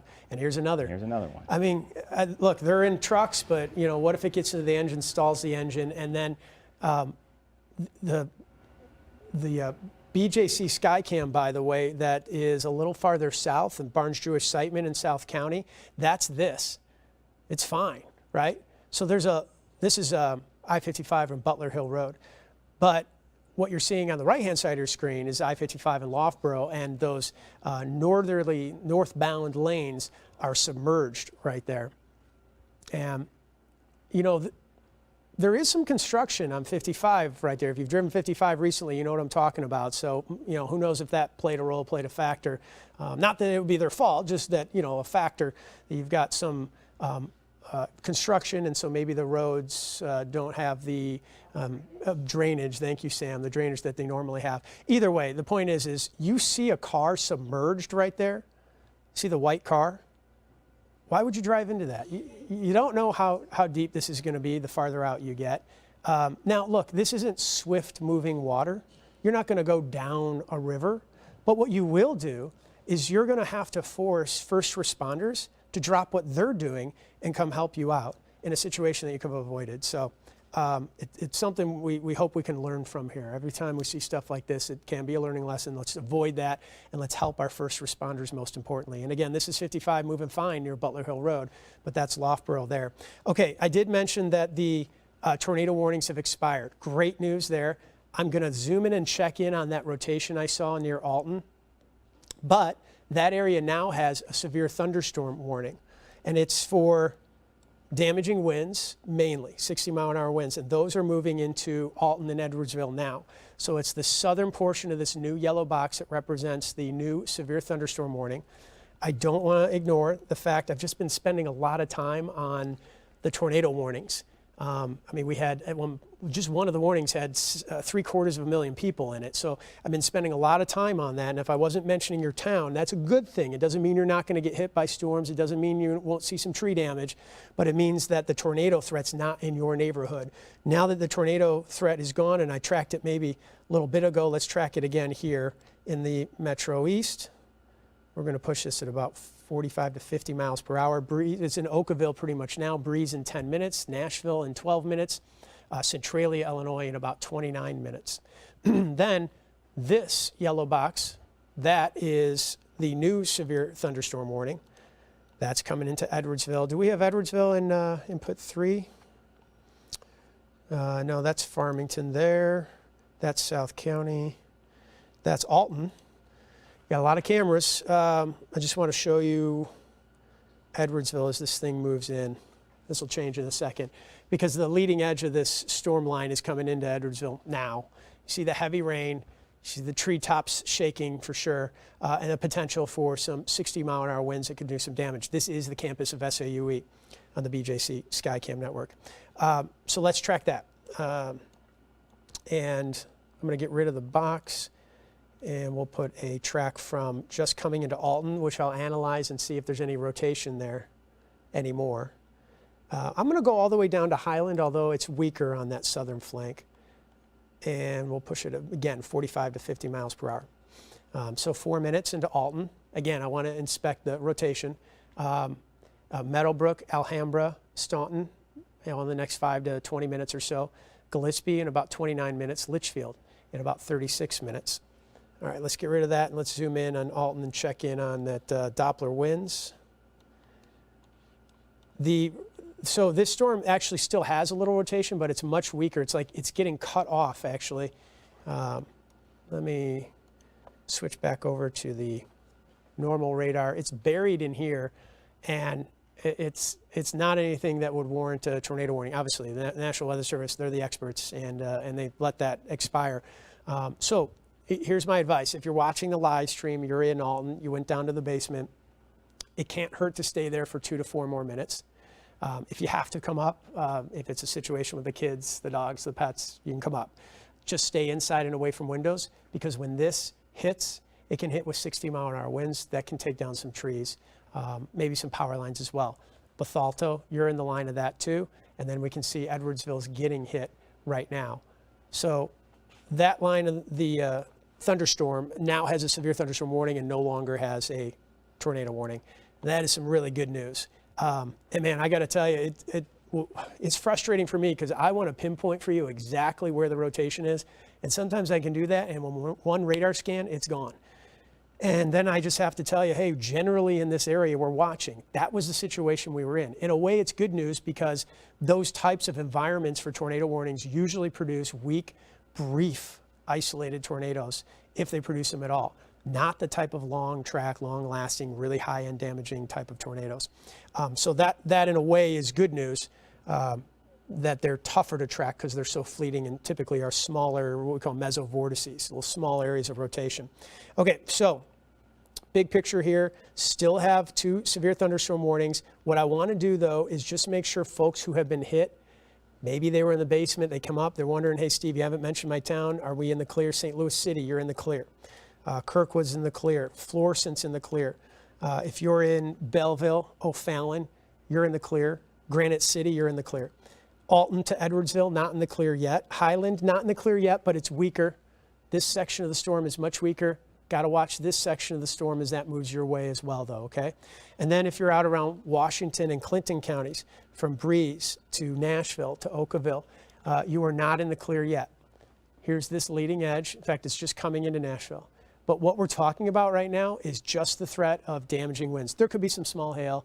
There could be some flooding. There's going to be frequent lightning with this. But the threats along this line that's hitting Edwardsville all the way down to Nashville right now is focused on damaging straight line winds. I will check the velocity data, and I don't see any.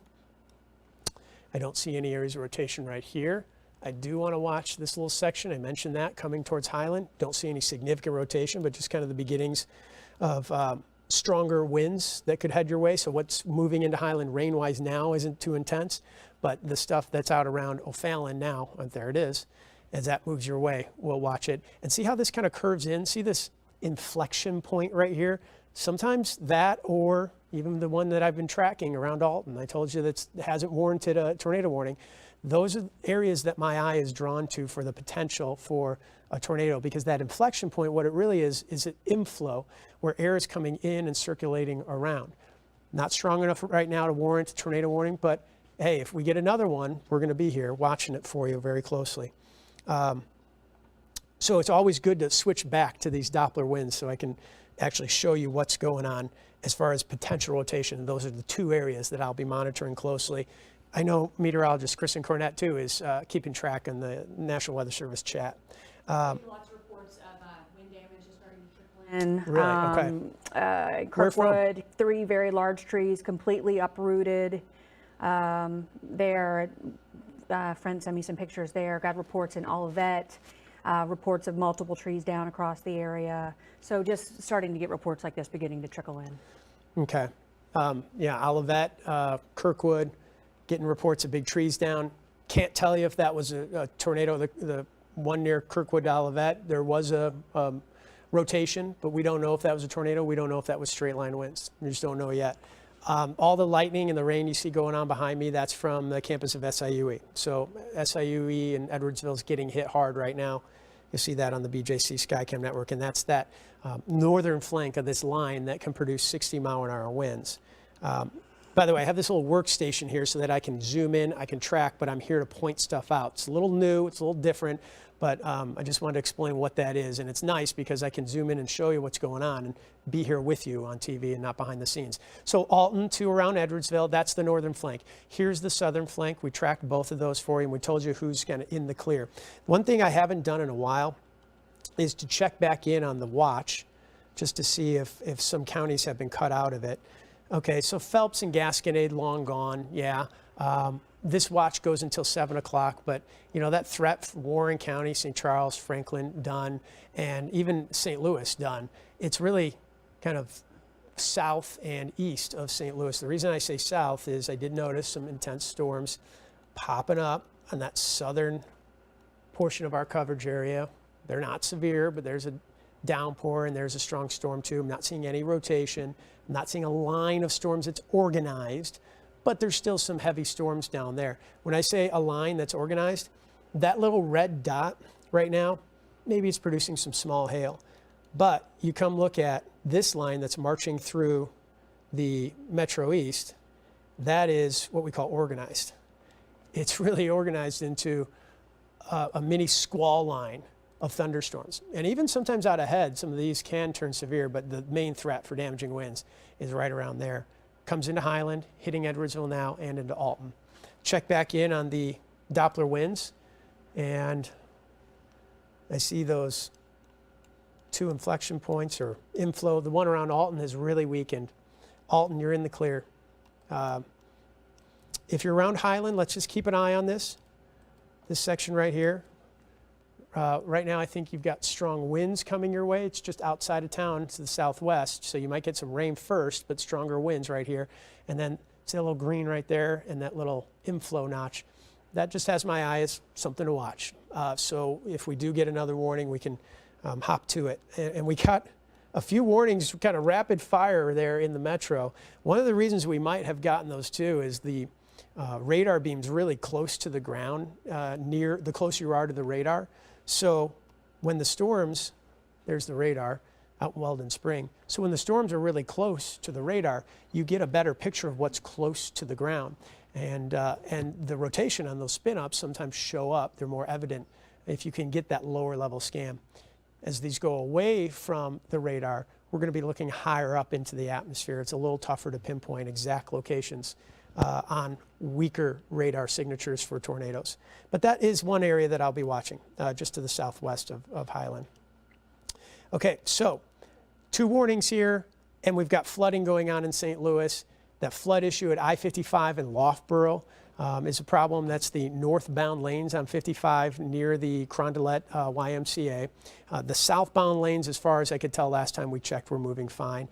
And the farther south you go, we saw no problems from our BJC Skycam near Butler Hill Road in 55. But I just pointed out because there's still some heavy rain. It's not as heavy, but still some heavy rain that could just be exacerbating the flood situation or at least slowing down the drainage of it all. And it's just simply overcoming the drainage issue. It wasn't swiftly moving water in a true bad flash flood situation. It was more like an area that just filled up with water and couldn't drain quickly enough. So heads up on that for South St. Louis and South County. And then this line of storms moves to the northeast towards Centralia next, and eventually towards Vandalia. So we're going to start to see some of these towns that maybe you've been watching all along, and we haven't mentioned your town, which is good. The bad news is the threat for severe weather continues along the leading edge of this line and off to the northeast. So put a track on 2 sections of this line here for you. Great. Okay, so this is Bunker Hill in about 7 minutes, Staunton in 13 minutes, Litchfield in about 27 minutes. And then the southern flank of that storm gets into Carlisle in 7 minutes, Centralia in 19 minutes. All right, you're watching. Live from the KMOV Broadcast Center, News 4 is in storm mode.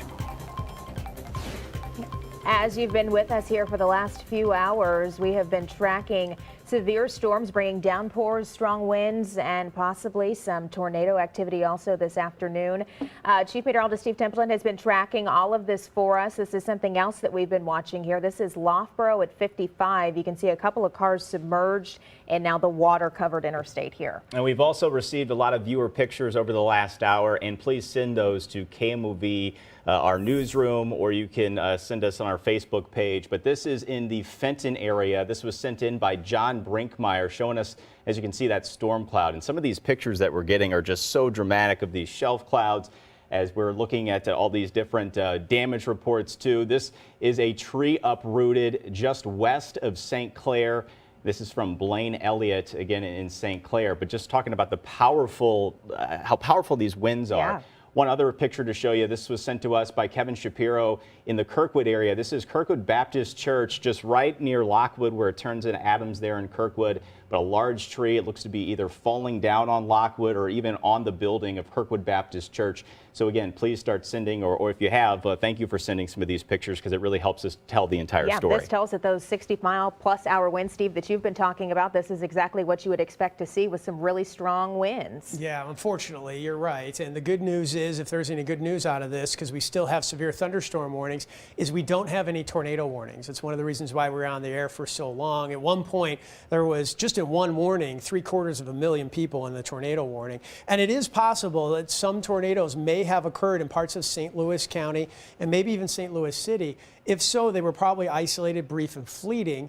But we don't know if that happened or if the straight line winds were the cause for the damage. We did see a signature kind of northeast of Kirkwood, though, of a debris signature. So it's possible there's a very brief tornado there. Typically in those situations, they're isolated, brief, and weak. But a weak tornado, wrong place, wrong time. That's not good. The good news is there's no tornado warnings. These are all severe thunderstorm warnings. So this is moving off to the northeast. St. Louis, we mentioned Kirkwood, you're in the clear. As far as any severe threat goes, you've got rain, obviously, but you're in the clear. The yellow boxes represent the severe thunderstorm warnings. There's 2 boxes, and there's really kind of 2 sections of the storm here. This one's lit like a kind of curling. We just got a new warning, too. It's severe thunderstorm. This is curling up to the north. The other one's moving a little more northeast, and that new warning does include Mount Vernon, by the way. That's just an extension because of the same storm. Let's get rid of the boxes, and let's just talk where the threat is and what the threat is. So I'm going to keep it looping, but I'm going to separate the 2 sections of the line since they're kind of moving in different directions. This one's curling up to the north. It just hit Edwardsville, and it's coming into Highland right now. This more northerly, at about 45 to 50 miles per hour, puts it in Godfrey now. There's Godfrey. Staunton in about 5 minutes, Gillespie in 14 minutes, Litchfield about 20 minutes or so, and Palmyra in about 43 minutes as it goes up into Macouping County. Okay, let's clear that, and let's take a look at the other section of this line right here that's coming through Clinton and Washington counties, eventually towards Marion, Centralia. So let's go from about Highland, where we were, and track the leading edge of this line. And we'll push that off more to the northeast as opposed to the north at about 45 to 50 miles per hour.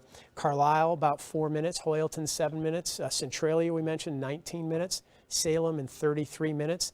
It's pretty much hitting Nashville, Illinois right now, has hit Oakville, Illinois, as it goes off to the east with that potential for some strong 60-mile-an-hour damaging winds.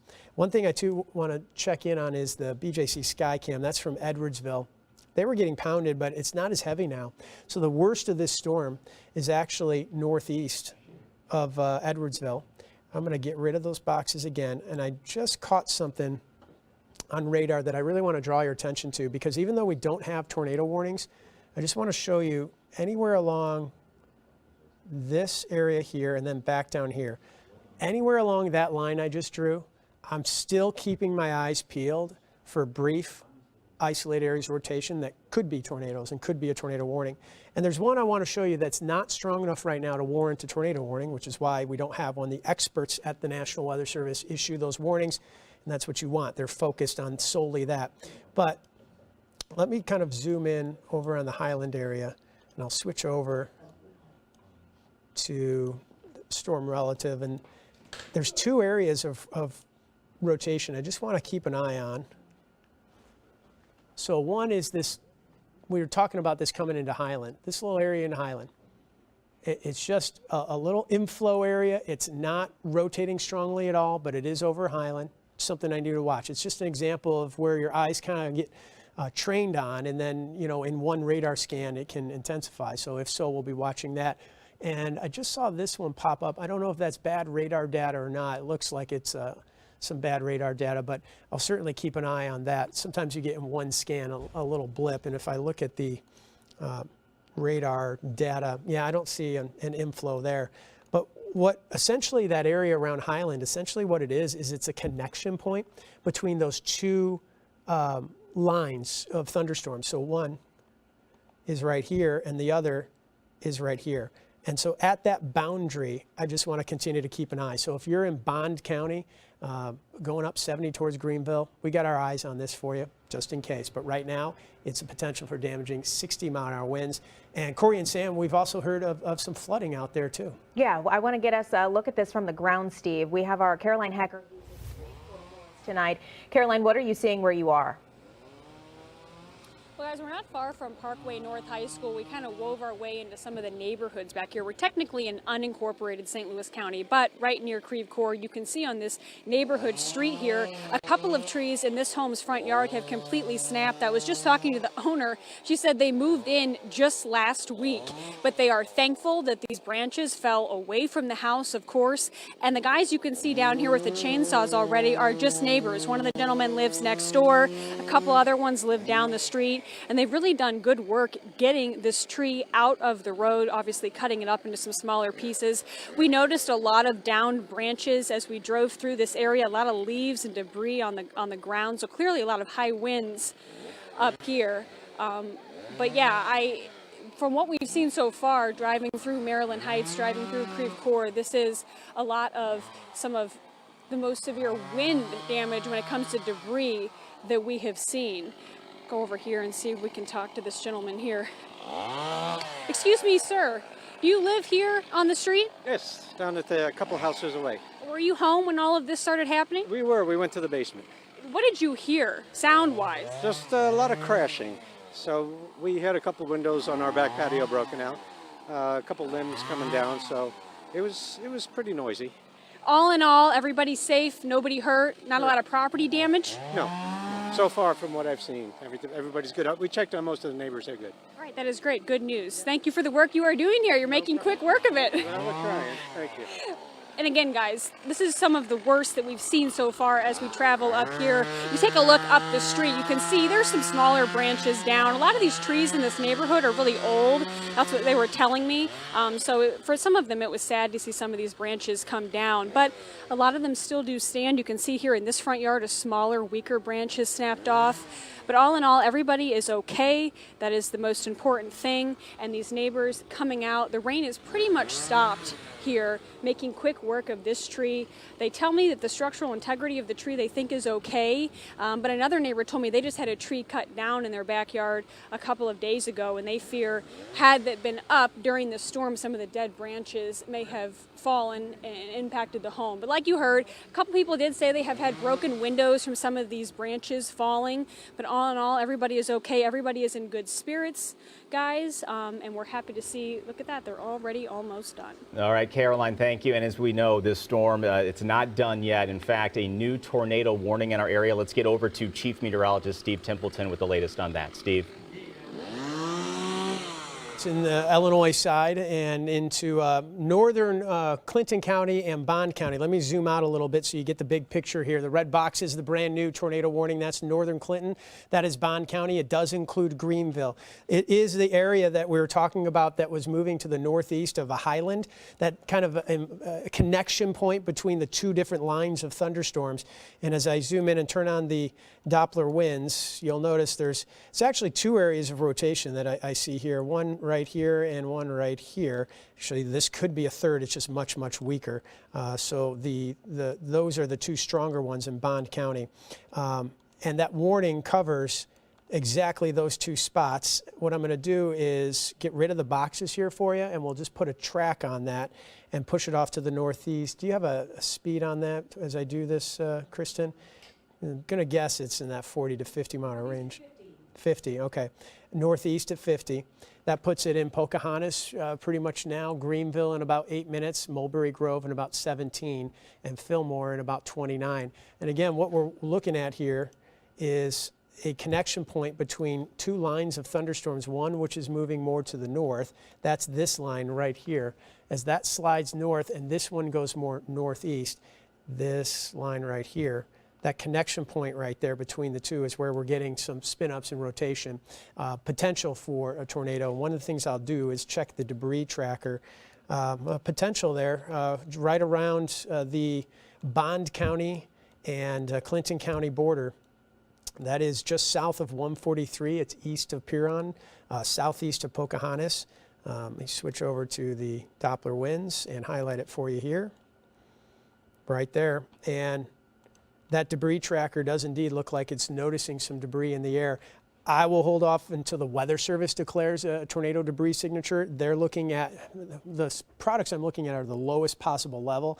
They're going to look up at different kind of levels or scans in the atmosphere. They have the time to do that and certainly the expertise. So, but it does look like a threat for a tornado potentially on the ground in southern Bond County there.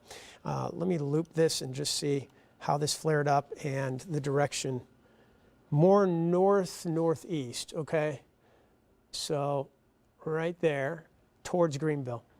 And if you're in Greenville, you need to be in your safe shelter. I'm going to zoom in again.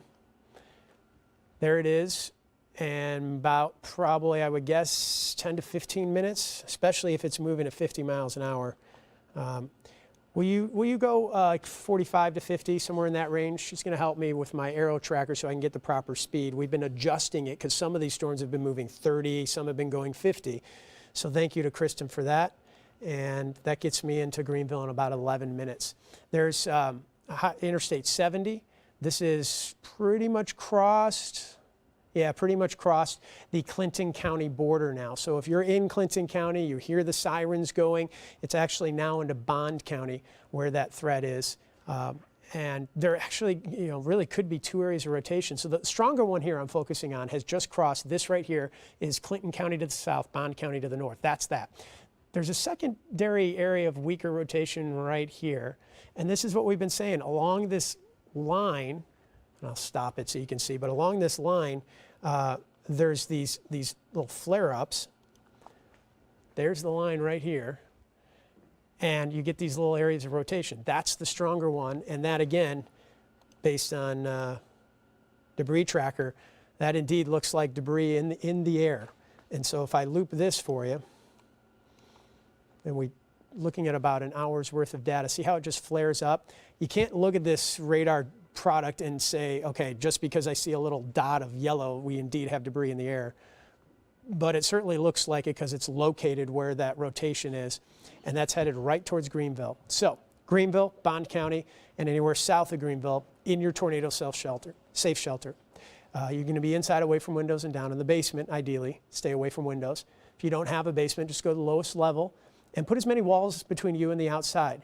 That typically means you're looking to find an interior bathroom with no windows, interior closet, something like that, where if indeed there's debris flying around, and will you let me know if they confirm that?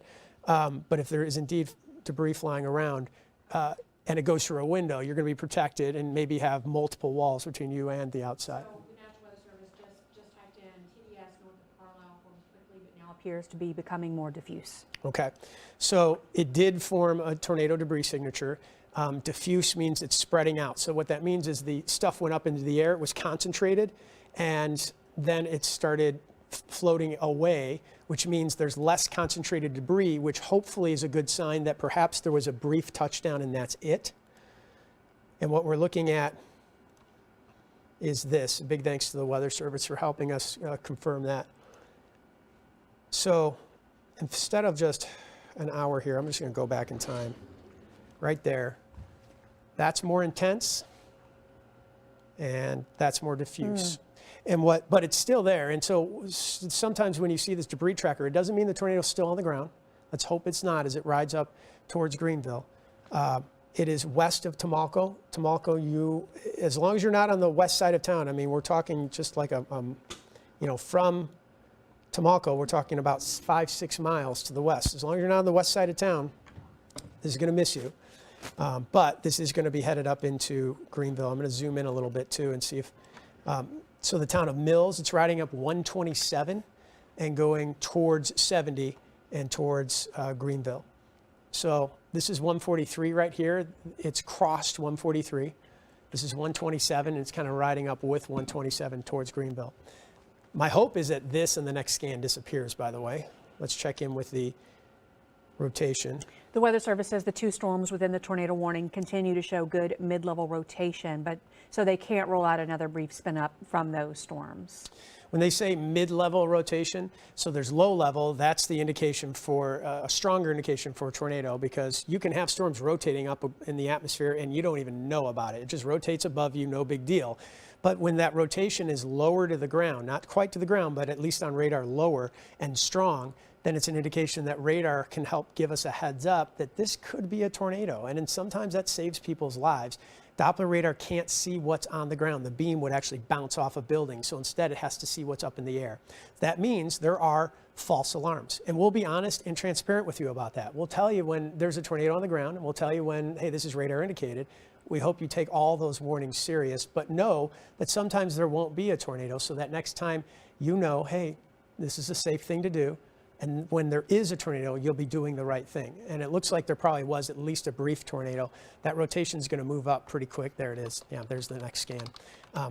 And actually that rotation looks a little weaker, a little more diffuse and broad, but it is coming right at Greenville. If you're in Greenville, stay in your safe shelter. Check in on the debris tracker. More diffuse. So what we're looking at here is the radar is pinging off of stuff in the air. If it's all raindrops, it all tends to look like this, red. But if the radar is pinging off of lumber, trees, maybe leaves, maybe insulation, things that are different shapes and sizes, it's going to paint this picture of, okay, this doesn't match up. There's a bunch of stuff in the air that's all different sizes. If you can correlate that with an area of rotation that you think is a tornado, that is where you end up with the tornado debris signature. This is weaker because stuff has been lofted into the air and now it's floating back down to the ground. So that's good news that it's getting more diffuse and weaker. That doesn't mean the storm's not producing a tornado or couldn't produce another one at any moment, but it does mean it did produce one. This is right smack dab in the middle of the warning too, and headed right towards Greenville.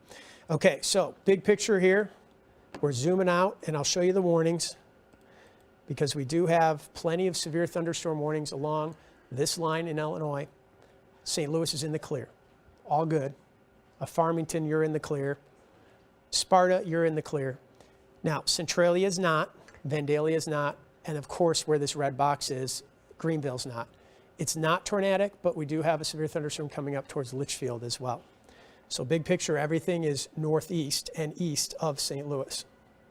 getting some new. That's a new severe thunderstorm warning for Macoupin and Montgomery till 7 p.m. So I just mentioned Litchfield, severe thunderstorm warning coming your way. Well, now you're actually in the warning right there. So that line has just warranted an extension of that warning for you. Threat for damaging 60-mile-an-hour winds. What I'll do is I'll switch on the Doppler winds. And I see for our friends in Macoupin County and up towards Litchfield, I don't see any rotation there. So that's good. They do mention that the shear is still pretty strong, though, and that the orientation of the line continues to be favorable for some brief tornadoes along that leading edge.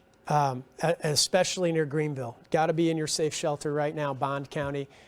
We know that this has at least touched down briefly in probably right around the Clinton and Bond County line and threw some damage or threw some debris up in the air.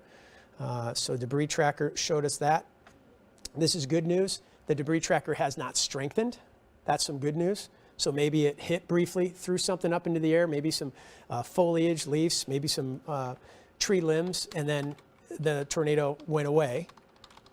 But we don't know if it's still on the ground or not. So if you're in Greenville, you still need to be in your safe shelter, and the rotation of the storm is still strong enough.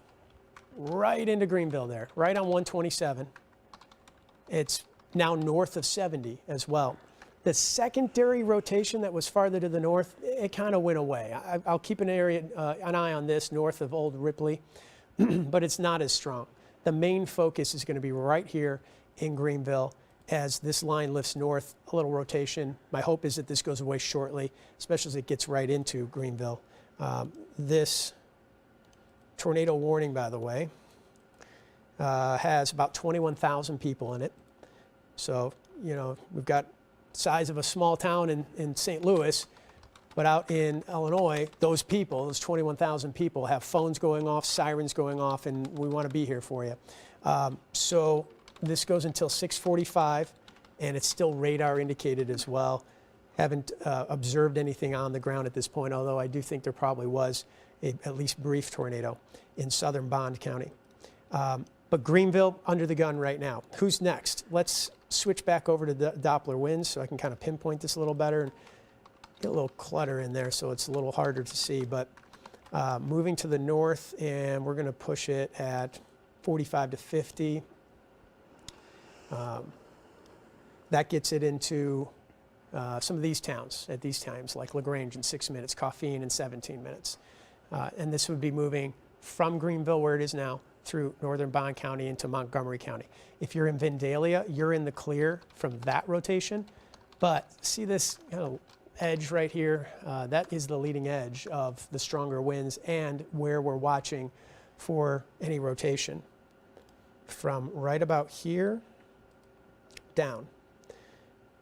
And I would even, in fact, I'll clear that. I would even say I'm going to watch this entire line down into Centralia, although I don't see anything for you, Centralia, as far as significant rotation goes, or anything that I really want to keep my eye on. I just want to watch right there near Greenville and this little weaker secondary circulation. Okay, so that is moving to the northeast, and the rotation's moving a little bit more to the north because that's where the two lines meet up. You'll see that here as we... Oh man, and that northern flank of that line is really falling apart, which is good news for Litchfield. They did issue a new severe thunderstorm warning for you, but this section is really falling apart. That's petering out. That's good news. So it's going to be this section right here that has the threat to do some damage. And that's going to just barely clip Montgomery County, but it's going through Bond, where we've been focusing on the tornado warning, into Fayette, Marion County, eventually Clay County. Centralia, you're definitely in the threat. You know, we were just showing you some pictures from Kirkwood of trees down and stuff like that. That's a similar type of scene that could happen in Centralia very shortly. So we just want you inside, away from windows, don't see any rotation, severe thunderstorm warning for you. As we take a quick look from downtown, we have been hammered. We had some tornado warnings. We're in the clear. I know it's cloudy, it's wet. We're in the clear. Downtown St. Louis, no problem. The threat for any kind of damage is going to be all east of us. And even the heavy storms that I'm noticing south, those aren't producing any damage. I wouldn't be surprised if these little isolated cells have some small hail in them. And they could flare up farther to the south and out of our coverage area. But if you're in Iron County, downpour, maybe some small hail. That's all you're going to get out of that. Farmington, you're in the clear. So big focus is off to the east. Let's get rid of the boxes. You can really see how, especially when I loop this, how the northern flank of the line is just getting torn up. So torn up meaning falling apart. So that is the section to watch. Here's the northern flank just falling apart. We love to see that. But see how this curves like that? There's still the threat for some damaging winds all along that leading edge. This is a bow echo. And then I also want to watch anywhere along that for damaging winds, but also an isolated brief tornado, and especially on that northern flank where it kind of connects to the now weakening portion of the storm. So let's focus back in on Greenville and Bond County and get an idea if that rotation is stronger, weaker, and I'll check the debris tracker as well. Still looks pretty strong northwest of Greenville. And that's actually a little closer to where the line kind of connects. The line comes down here. This is the northern flank falling apart. Here's the stronger line, connects right here. It's now north and northwest of Greenville. So if you're in Greenville, give it another 4 minutes or so, 2 to 4 minutes. It's north of you though. The rotation's north of you, but just give it a beat and let it lift a little farther north. Northern Bond County though, definitely still in the threat for a tornado. And let's see if the debris tracker's picking up anything on this. Nope. That's good news. And you know, when I loop this debris tracker, you see see that little blip? You'll watch it, not there, right there, boom. That's it. So when I talk about isolated brief tornadoes, that's it. That flew some debris up in the air and you know, who knows what the damage rating is. Weather Service is in charge of that, but I can tell you the path is going to be short. But that's what we're dealing with. And I got to tell you, you're in the wrong place at the wrong time. That happens over a populated area, or if it happens over a farm, wherever, it can hurt people. And so that's why we've been continuing our coverage here with this tornado warning. They issued a continuation on that a couple minutes ago, maybe some new info here, a lot of it just confirming what you already said. But that storm capable of producing a tornado located over Greenville, moving northeast at 55, with a history of producing TDSs, tornado debris signatures. Okay. And let me loop this. If you're in Montgomery County, this is going to lift up into your way. So what I'm seeing is it's lifting this way, and that would be from Bond into Montgomery mostly. That's where the stronger circulation is. But I'm watching this little section here too for some really strong winds. So I just want to point out the two strongest areas of this storm. One with rotation north of Greenville. Greenville, you're in the clear now, lifting north up into Montgomery County. And then, of course, that section that's just west of Vandalia for potential of some strong straight line winds. This going to the northeast at about 45 to 50. You can see some of the towns in the path, including Ramsey, 19 minutes, Nokomis in about 27 minutes. Let's check in with Corey and Sam and see what's the latest from the newsroom. Steve, thank you. You know, we've been getting damage reports throughout the metro, but another big storyline is this situation on I-55 at Loughborough in South St. Louis. And, you know, this is an interstate, folks, that is covered by water. We have seen cars submerged, this one a little bit submerged, just the tires, but about 30-45 minutes ago, that water was much higher, so the water has receded since then. But you can see there that we have crews there that it looks like they're maybe trying to manage the water situation in some way. They have safety vests on. They might be trying to remove some clogging litter maybe that's plugged up there where the guardrails are, trying to get the water somewhere it can drain off, which is what we brought up earlier as you were talking about Laura Hediger mentioning that there was construction here in this area that may have affected the ability to drain. What we didn't take into account was possibly some litter on the side of the road that plugged that guardrail there. And 30 to 45 minutes ago, if you were with us, we had our live camera on this area, and we had big semi trucks that were driving through deep water. And it always say, turn around, don't drown. And keep in mind, this was an interstate. And a lot of people might ask, okay, I'm on an interstate. What do I do if I'm approaching this situation? Well, first of all, you stop. And you don't drive, and you might be in a situation where you have to sit there on the interstate with the water in front of you. Well, and then the alternative to that is that you drive through the water and you get stuck anyways. So, I mean, Yeah, and it's a situation we never like to see those trucks or anybody driving through. But it looks like, again, the water has gone down at this 55 and Loughborough area. You have crews there on the scene looking like to help motorists. This white car that you can see there as we zoom in, that is one of the cars that was basically almost fully submerged. You couldn't even see the tires 30 on to it. 45 minutes ago. Yeah, definitely makes a big difference how far that water has been able to recede. Good to see tow trucks on the road there. Hopefully they're able to get that cleared here sooner rather than later. I want to get you over to our Susan Alcori, who's now in Kirkwood for us with a look at, Susan, some of the damage that we've seen out there. We know that there was a good line of storms that moved through. You can see the tree broken down behind you. Yeah, and you can definitely see the power of these storms. This tree is some of the biggest damage that we're seeing out here. I'm out on Woodlawn over by Adams, and you can see this tree just uprooted. To give you an idea of the size of that, I'm about 5'4", and the base of that tree is just about as tall as I am. Driving here, we were seeing a lot of branches that were down. In the neighbor's yard, you can also see just a whole lot of branches out here. And then if we keep going, another tree that was just totally uprooted. I actually talked to the family that lives here, and the woman tells me that she had just gotten into the driveway when that tree came down. Obviously now they're trying to get crews out here to try and clear their driveway since they're trapped in here. But this is just some of the worst damage we're seeing. Across the street is a Baptist church, several large tree limbs down there. We didn't see any damage though at the building, but it does appear that some of the limbs are covering a sign out there. But again, this is some of the worst damage that we're seeing out here, just trees that have been uprooted, and then across the roads, a lot of debris, a lot of limbs that have been down, a lot of kind of small branches and leaves, and then even driving here, just the water on the road causing just larger puddles and an issue for drivers. The family here, though, tells me everyone was okay. They were inside and just happy that they were able to get through the driveway before this tree came down out here. Sam? All right, Susan, thank you. Now we want to get you another live look outside here. We're in University City. One of our photographers there set up this afternoon to give us a look at some of the damage that's outside. If we get that live look, here we go. This looks like, I can't tell, is that Gannon It's right Avenue? at Gannon in Yeah. University City, but very similar to what we just saw from Susan. I mean, just seeing the powerful winds that blew through in this area.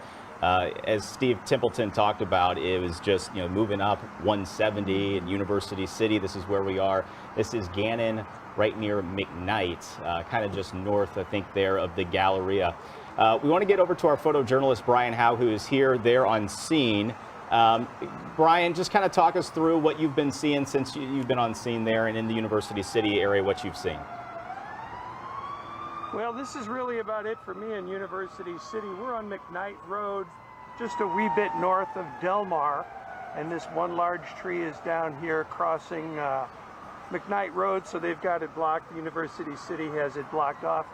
Neighbors in the area tell me there are numerous trees and branches down in the area, although I haven't been able to find any of that yet. This is the first place I've come to, so a little bit of damage here in University City.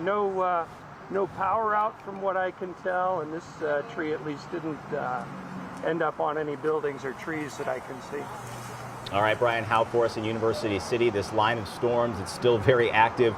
We want to go over to Chief Meteorologist Steve Templeton, a new tornado warning for us. Steve, correct? You're exactly right. New tornado warning, same storm, but new cities, new counties downstream. So that means the storm still has that intensity to produce a tornado. The one that rolled right near Greenville and over Greenville, it's now north of you. So this new red box represents a new tornado warning. The old tornado warning still in place, and that's northern Bond County. And that old tornado warning, it affects about 19,000 people. The new one that goes up into Montgomery County and this extreme northwestern corner of Fayette County too, by the way, 21, almost 22,000 people. So we've got about 40,000 people in a tornado warning right now. So we're wondering, well, what are we doing still on the air? We still have a threat for a tornado, on top of the fact that all the yellow boxes represent the damaging winds. So let's focus in first on this tornado warning and the extension and some of the cities that are in the path of that. We'll zoom in when the Doppler winds and try and find that location of the rotation. And it is well north of Greenville, and it's extreme northern Bond County, and it's headed towards Coffeen. So it's getting into southern Montgomery County. And I know we have that northwest corner of Fayette County in it, but really I think at least for right now, unless we see this fizzle and something else develop farther to the east here, otherwise I think Ramsey, you're in the clear as far as rotation now. This is going to be strong winds, but I'm not seeing any real significant rotation out of that. I am right here though, and that's going into Montgomery County and to the north, at about 50 miles per hour. So let's just put a track on kind of a broad area around it up to the north at about 45 to 50. And that's going to put it into East Fork in a few minutes, Irving, and then Nokomis in about 23 minutes. You can see Hillsborough is in there too in about 10 minutes. This is a storm that had a history of producing a tornado, even though if it was fleeting and brief, we did see on the debris tracker that indeed there was a tornado with it. That means that there was debris lofted into the air. They just issued a new tornado warning from Marion, so Yep. southeast of where you are. Thank you. Got it, okay. This is exactly why it takes a team to cover this, because while I'm focused on one, another one comes out. Here we are. This is northeast of Centralia. You're in the clear. This is going to be right around Salem. And this is a new tornado warning that's going to be Doppler indicated, radar indicated. It is for central Marion County, and it's moving northeast at about 55. Let's get a closer look at the Doppler winds. It's going to be right around Salem, right in this area here. So if you're in Salem, you've probably got the sirens off, the phones are going off, the KMOV weather app has alerted you, get to your safe shelter, get down to the basement. I don't see the strongest signature on radar, but it's definitely a strong signature for at least rotation. We just don't know if that's translating down to the ground. But right around Salem and central Marion County, you want to be in your safe shelter. This is going to move off to the northeast pretty quickly too. So if you're in Clay County, we're going to have to watch this for you. But this is going to be headed off at 45 to 50 as well. And that gets it, well, Salem's pretty much now, as we said, Farina in about 22 minutes, Louisville in about 33 minutes. Again, this is that line of storms we said, hey, anywhere down the line, we got to watch this. So we now have 2 tornado warnings for 2 different storms. One's near Salem right now, and the other is north of Greenville. It's passed, but headed towards around Coffeen and Hillsborough in Montgomery County. So those are our 2 tornado warnings. We're still collecting some information on the storms that have passed and the damage, and I know Corey and Sam and our crews are hard at work. What's the latest on that, guys? Yeah, we want to get you over to our Caroline Hecker, who is still out monitoring and looking for some damage. Caroline, tell us where you are and what you're seeing.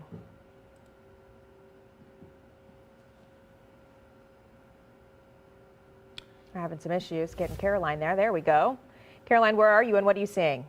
All right, you got us. Okay, we're here off of Fifi Road, not far from Parkway North. You can see the football field there. We wanted to start here and show you what we're seeing. This traffic light here at Seven Pines has been knocked out. You can see the tree across the street has been completely uprooted. And what appears to be maybe a track and field mat, that foam mat right there, has been completely carried down to the road. So right now we're at a 4-way stop. Now, if we turn around, this is the Seven Pines subdivision. This is by far the worst damage that we have seen so far. Lots and lots of trees, limbs, down in people's yards. We've already started to hear the humming of the chainsaws, people out picking up some of the smaller branches, starting again to slowly use that chainsaw. We've had a lot of people driving through the neighborhood trying to get a look, but almost every house has a front yard that looks like this. This is the house right here on the corner of the subdivision. As you can see, he's got roof damage. You can see a little bit of that from where there has been debris that's hit the roof. In the yard, you've got all kinds of these large branches that have completely splintered off, and that carries into the backyard as well. Next door neighbor, you can see the driveway is completely covered. Everything, from what we've seen so far, not a lot of structural damage to any of the homes, again, other than some roof tiles or things like that here and there. Haven't seen any broken windows.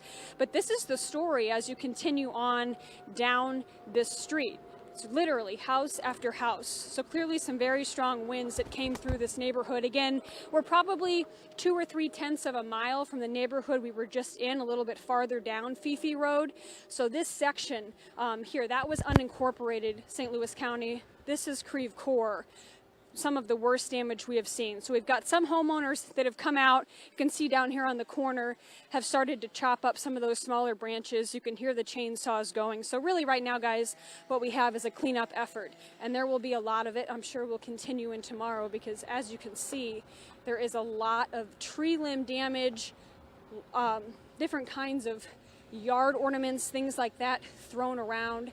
So this neighborhood in particular here in Creve Coeur definitely bearing the brunt of what we have seen so far here in St. Louis County. Yeah, Caroline, and this now our third location in St. Louis County area. We had Kirkwood, University City, and now here in the Creve Coeur area were just massive trees uprooted. You can see those root structures underneath, and we know that there's beyond that, there's damage reports as well. But these are the live looks again in Kirkwood, the University City, and Creve Coeur. Just a lot of tree debris. Not a lot of damage to homes or businesses that we've seen so far, but we're still getting and collecting a lot in these reports out there. And I think what's interesting too about this look here in Creve Coeur, where Caroline is the fact that the trees have just snapped. Where we were at in the Kirkwood area just a few minutes ago, it looked like that tree, the roots had all the way come up out of the ground, which can happen when you have those really strong winds, a lot of heavy rain that really softens the ground and kind of allows the tree to be able to come up a little bit easier with those stronger winds versus the straight line winds that we were looking at in Kirkwood that were able to just snap those branches in half. And one other point that I want to make is that, you saw Caroline that the power was out at that intersection. We have crews in the newsroom. They're checking with Ameren. They're checking on both sides of the river with power outages, and we'll try to get you some of those numbers too. We want to go to a video. This is, I believe, yes, this is a funnel cloud. And Brian, my producer, if you could tell me again where this, right there on my screen, in Chesterfield, right there near the Top Golf in the Valley area, right there, 64. We're bringing in Chief Meteorologist Steve Templeton to talk about what we're exactly seeing here. What does this tell us? This is a wall cloud, and so what's happening is air is flowing up into that, and I'm trying to watch. It doesn't look like it's spinning real fast, but it does look like it's spinning. One of our colleagues, former colleagues, Justin Emge, sent that in to us, so a big thanks to him for helping us out. But remember, that was the one that was going from Ellisville north towards Chesterfield, and then eventually up into about St. Charles City, and it kind of petered out after that. These things can rotate 200 feet off the ground and not produce any damage because the winds are rotating on the ground, but not strong enough to create damage. When that tightens up, that's when you start to see debris flying, and it could be as simple as an open field and dirt flying up in the air, and boom, that's officially a tornado. So that's not a tornado necessarily because I don't see debris on the ground, but a wall cloud, it looks like a wall cloud that's really low to the ground, and air was spinning up into it. It wasn't spinning very rapidly, I'll tell you that, but you see that, and you get inside into a substantial structure, lowest level, and put as many walls between you and the outside, because things like that can turn into tornadoes like that. And even if it's a weak tornado, it can create some damage and debris, and you don't want to be out in it. We have 16,000 people just in this particular tornado warning, and that's probably the strongest signature I've seen, by the way. In fact, they just expired the tornado warning for Bond County. That's some good news.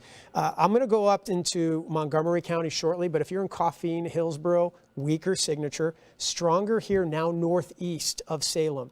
So if you're in Salem, pounding rain, heavy rain right now, but the rotation off to the northeast. I'm going to check in on those Doppler winds. So you're in the clear as far as rotation goes. And even that rotation looks like it is more like right around Kinmundy and weaker. So it was just kind of northeast of Salem. Now it's really weaker here around and even up and down. I mean, this is not the traditional, like we saw one around Greenville that was easy to pinpoint. This is a little harder. This is going to be on this line, this flank, and that little inflow right there, that outflow there, and then just south of Kinmundy. That's the areas to watch for these little spin-ups, we call them, and they typically are relatively brief. But that's probably the best signature I've got going, and it's not all that strong, which is good news. So east of Salem now, near and south of Kinmundy, Marion County, stay in your safe shelter. Salem, you're in the clear. You can get up and out. If you're out in, this thing's falling apart.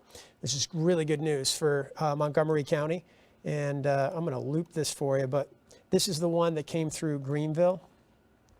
And as it did, probably in southern Bond County or maybe northern Clinton, produce a tornado. There's still some weak rotation right here, but much, much weaker, which is really good news. Let's hope that continues. I'll continue to monitor it. If we see anything flare up, we'll be right here for you. Of course, we have seen storms flare up, do some damage, and you guys are doing a great job of covering what we've seen so far. So what's the latest? Yeah, Steve, so we've seen live looks on the west side of the river. Now we're getting our first look on the east side in the Metro East. Our Gabriela Vidal is in East St. Louis. Gabby, where exactly are you and what are you seeing?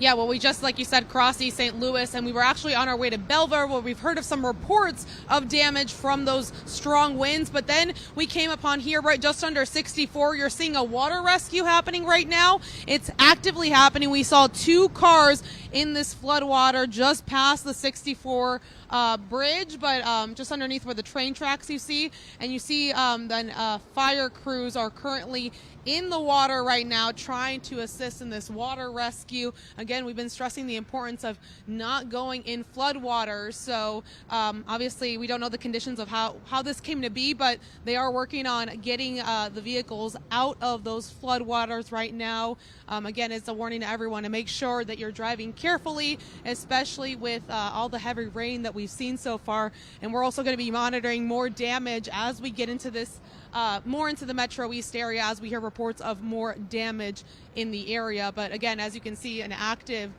scene right now with crews assisting in trying to get these vehicles out. It looks like they are in the process of pulling one out. From as far as I can see, it's a little tough to see from where we are right now, and we're trying to keep a safe distance as well from those floodwaters. But we're going to keep you... What? A woman? It's a woman being pulled out?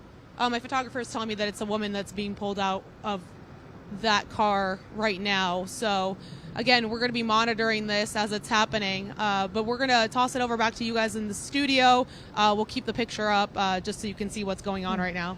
Yeah, that's one of the nice things about the cameras is we can zoom in a lot closer than the naked eye. So yes, you saw a woman there get in the fire truck. Looks like she is okay, but just another example of that flash flooding, the high water. Don't drive through high water. We really can't say it enough. And speaking of flash flooding and high water, let's get you an update at 55 in Loughborough. Our Russell Kinsall is now on that scene live for us, where we've been watching now for about the last 45 minutes to an hour. MoDOT crews arrived. There were a couple of cars stuck. Russell, what can you tell us about what's happening out there right now? Northbound, southbound lanes of 55 still closed, but the water is significantly lower, just a little bit of water on the roadway. And in fact, we were watching MoDOT crews cleaning out the storm drain. That might be a big part of the problem here. I want to bring in Debbie, who's lived in this neighborhood for 40 years. And while we're talking, my photographer, Chris Stoley, he's going to pan back over to the interstate to show you what's going on right now. But Debbie lives nearby. She's been watching this whole thing. She's seen this sort of situation before. Debbie, tell me about what you've been seeing happening out here. How high did the water get? The water got up to the windows of the cars that were actually floating. Some of them were floating. So I didn't know if people were in the cars or not in the cars, but it stayed up there a long time. There are still 2 cars on the interstate, a white one and a silver one. It looks like the silver one is getting towed away. Did you see other cars here in the water? Yes, we did. There was 2 more up here and one across, so 3 more cars, and they towed them.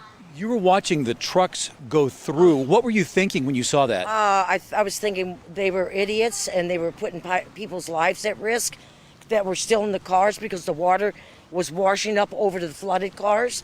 Don't understand why they even did that. Have you seen the roadway flood right here at Loughborough and I-55 before? Yes, we have. It's been a few years, but it was worse than this. And it took, at that time there was car crashes because the cars it just came up really suddenly, so they couldn't stop, so the cars were crashing into each other. You and I were standing here watching MoDOT crews cleaning out the storm drain. Is that part of the problem, as far as you know? Yes, it's the drains. It's definitely the debris in the drains, because the last one, it took them a long time to get the drains open. Unfortunately, I believe that MSD should be down here and not taking away from the firemen. Yeah. So this was kind of a really concerning situation that you saw with the cars in the water and trucks driving through. Absolutely. It was frightening. I guess the police didn't have it all blocked off yet, so they just kept on going. You don't have to be somewhere that quick that you're going to go through it, because what if that truck would have started floating? Yeah, So. Debbie, thanks very much. You're welcome. Thanks Thank very you. much. Let me tell you about the situation going on right now. The northbound lane from Loughborough northbound onto 55, it is open and cars are getting on the interstate here, but no traffic is getting through north or south on the interstate. They are allowing southbound traffic, southbound I-55 traffic to exit at Loughborough, but there is still a little bit of water on the northbound lane. I can see debris on the southbound lane. We have firefighters and MSD crews out here, and they are continuing to clean out the drains while we stand here watching, but the water is down significantly. It's a matter of watching to see whenever they decide that it's safe to allow cars to come back through. But for right now, the northbound and southbound lanes of I-55 at Loughborough are closed. That's the situation here. I'll send it back to you guys in the studio. You know, Russell, while we have you here live, you talked about some of that debris that they're clearing out. I mean, they're pretty big pieces of debris. I mean, what kind of debris are you seeing that they are cleaning out from those drains? Nothing really large. It looks like sticks, trash, the normal kind of litter that you might see on the side of the road that no doubt got washed down toward the drains. It looks like that kind of debris, but they are cleaning those out, and I cannot see on this side of the northbound lane, but by the median, they were cleaning those out, and a little further north, you can see the MSD crews, or MoDOT crews. They've got shovels, and they're walking northbound along the barrier between the lanes, looking for more debris to clean out. So work is continuing here before they open up the road. All right, Russell, thank you. We want to get to South St. Louis and Holly Hills area. That's where Alexis Sotos is. Another similar situation, a flash flooding situation. Alexis, what are we seeing there? Corey, we're on Bates near Arendez. This is the Holly Hills neighborhood. You can take a look behind me at this flooded road. Firefighters were actually able to just push this car out of the floodwaters. I can tell you that the water is going down, so that's really good news for the folks that live here, the folks that's cars are in this flooded street water. I can also tell you that on the other side of this flooded water, where the fire truck is down there, a spokesperson from MSD is down there. I have been on the phone with them today talking to them about the issues. They said they were receiving over 80 calls at the height of this storm. So much of that rain came down so fast, causing so much of this flash flooding that we are seeing across our area. There were several cars that were underwater here. You can still see several of those cars. The water is up to their headlights. It's covering their wheels. It was much higher even 30 minutes ago when we arrived here, even higher a little bit before that. MSD says they are working and responding to each of these scenes, trying to figure out what caused all of this water. I spoke to a woman that lives right down the street here. She was directing traffic, making sure that nobody else drove into these floodwaters. She told me she's lived here 7 years and has never seen it flood to this extent. So this is pretty unusual. MSD says they are working to clear the systems to help this water go down. You can see, of course, St. Louis City Fire Department. They have been working to check on all the people. They just helped push this car out of the floodwaters. To our knowledge, no one was injured in this flash flooding area where we're at in the South City area. But of course, a very scary situation for those people that were driving through and got their cars stuck in the water. But the good news is that this water is going down. So we'll send it back to you guys. All right, Alexis, we want to now get back over to Chief Meteorologist Steve Templeton.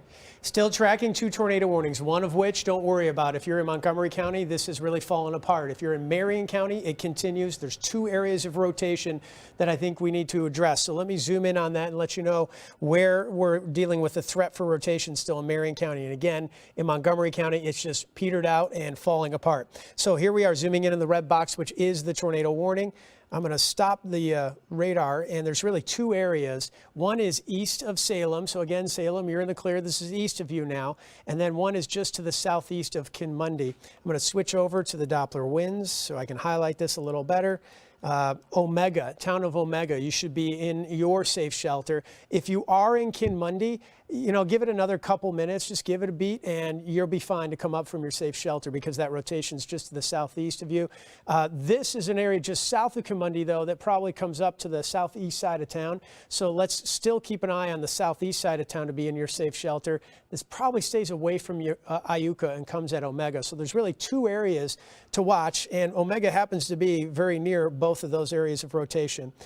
Not a obvious tornado on the ground. It is radar indicated at this point. Let me check the debris tracker too and just see. This far away from the radar, stuff would have to be lofted pretty far. Yeah, so I don't see any debris in the debris tracker, but now it's updated to the northeast of Omega, and here's this one updating now to just to the west and southwest of Omega. And just a heads up, as that moves into Clay County, Illinois, where there's no tornado warning, they'll kind of investigate to see if this area of the storm still warrants a tornado warning. And if so, that'll get extended into Clay. So this will be north of Flora, but around Louisville. We'll be watching that for you. Let's get back to Corey, Sam, and our crews that are doing a great job of showing us all the damage we've seen so far today. All right, Steve, thank you. I want to get back to the Kirkwood area. That's where Susan L. Corey is getting a new look at some of the damage there. Susan? Yeah, and this is really the extent of the damage we're seeing out here in Kirkwood. I'm over at Adams off of Woodlawn, and this uprooted tree is just some of the worst damage that we are seeing out here. You can see limbs that are also down all throughout here. Across the street there is a Baptist church that lost several large tree limbs. We haven't seen any buildings that were damaged, but those tree limbs are blocking a sign outside of the church.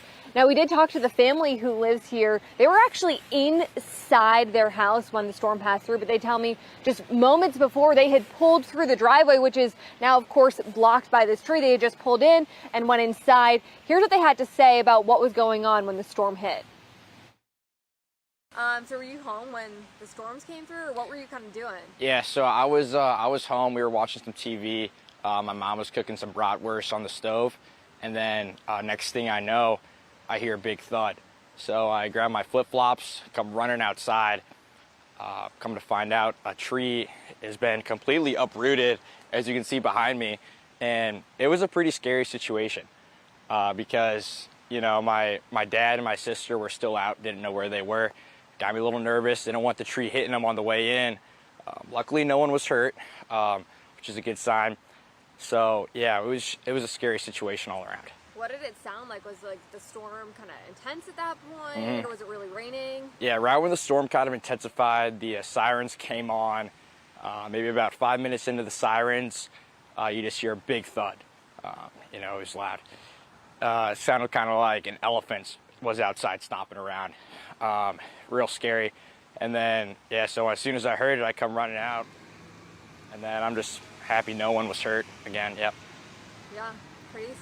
Pretty scary. Happy no one was out here. The only uprooted tree that we're seeing out here. Across the way over at the neighbor's house, another tree uprooted. One of the good things, though, there are a lot of power lines that run through here. All of the trees and limbs appear to have missed those. Everyone here seems like they have their power. We haven't heard any reports of anyone who is injured. Also, no major reports of property damage. It seems like this is the extent of it. And again, the family just telling me they're grateful that they were all inside the house and no one was out here when that tree came down.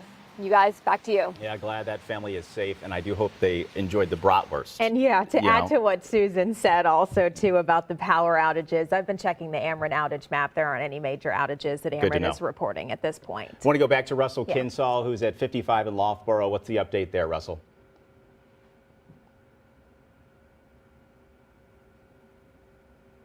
Don't know if we're having some issues there, but Russell was showing us moments ago. I actually talked to a resident who lives in that area of 55 in Loughborough.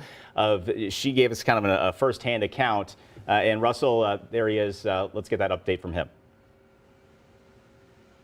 Sure, Corey. Both directions of Interstate 55, northbound, southbound, still closed. No traffic getting through here, but people are being allowed to get off the interstate southbound at Loughborough, and they can get onto the interstate going northbound from Loughborough, northbound of 55. They're cleaning up debris from the drains here. That's what's going on right now. Now back to you. All right, let's get you back over to Chief Meteorologist Steve Templeton for another quick look at this storm. Yeah, here's the big picture. Tons of lightning off to the east. Still some lightning south. This is not severe, though, but we do have a tornado warning still in Marion County. That's it. It's eastern Marion County. If this gets extended into Clay County, we will be here to let you know about it. But the bottom line is this is going to be moving out of the coverage area pretty quickly. We will stay on top of it, get you any updates as needed, and have a recap on News 4 at 10 o'clock.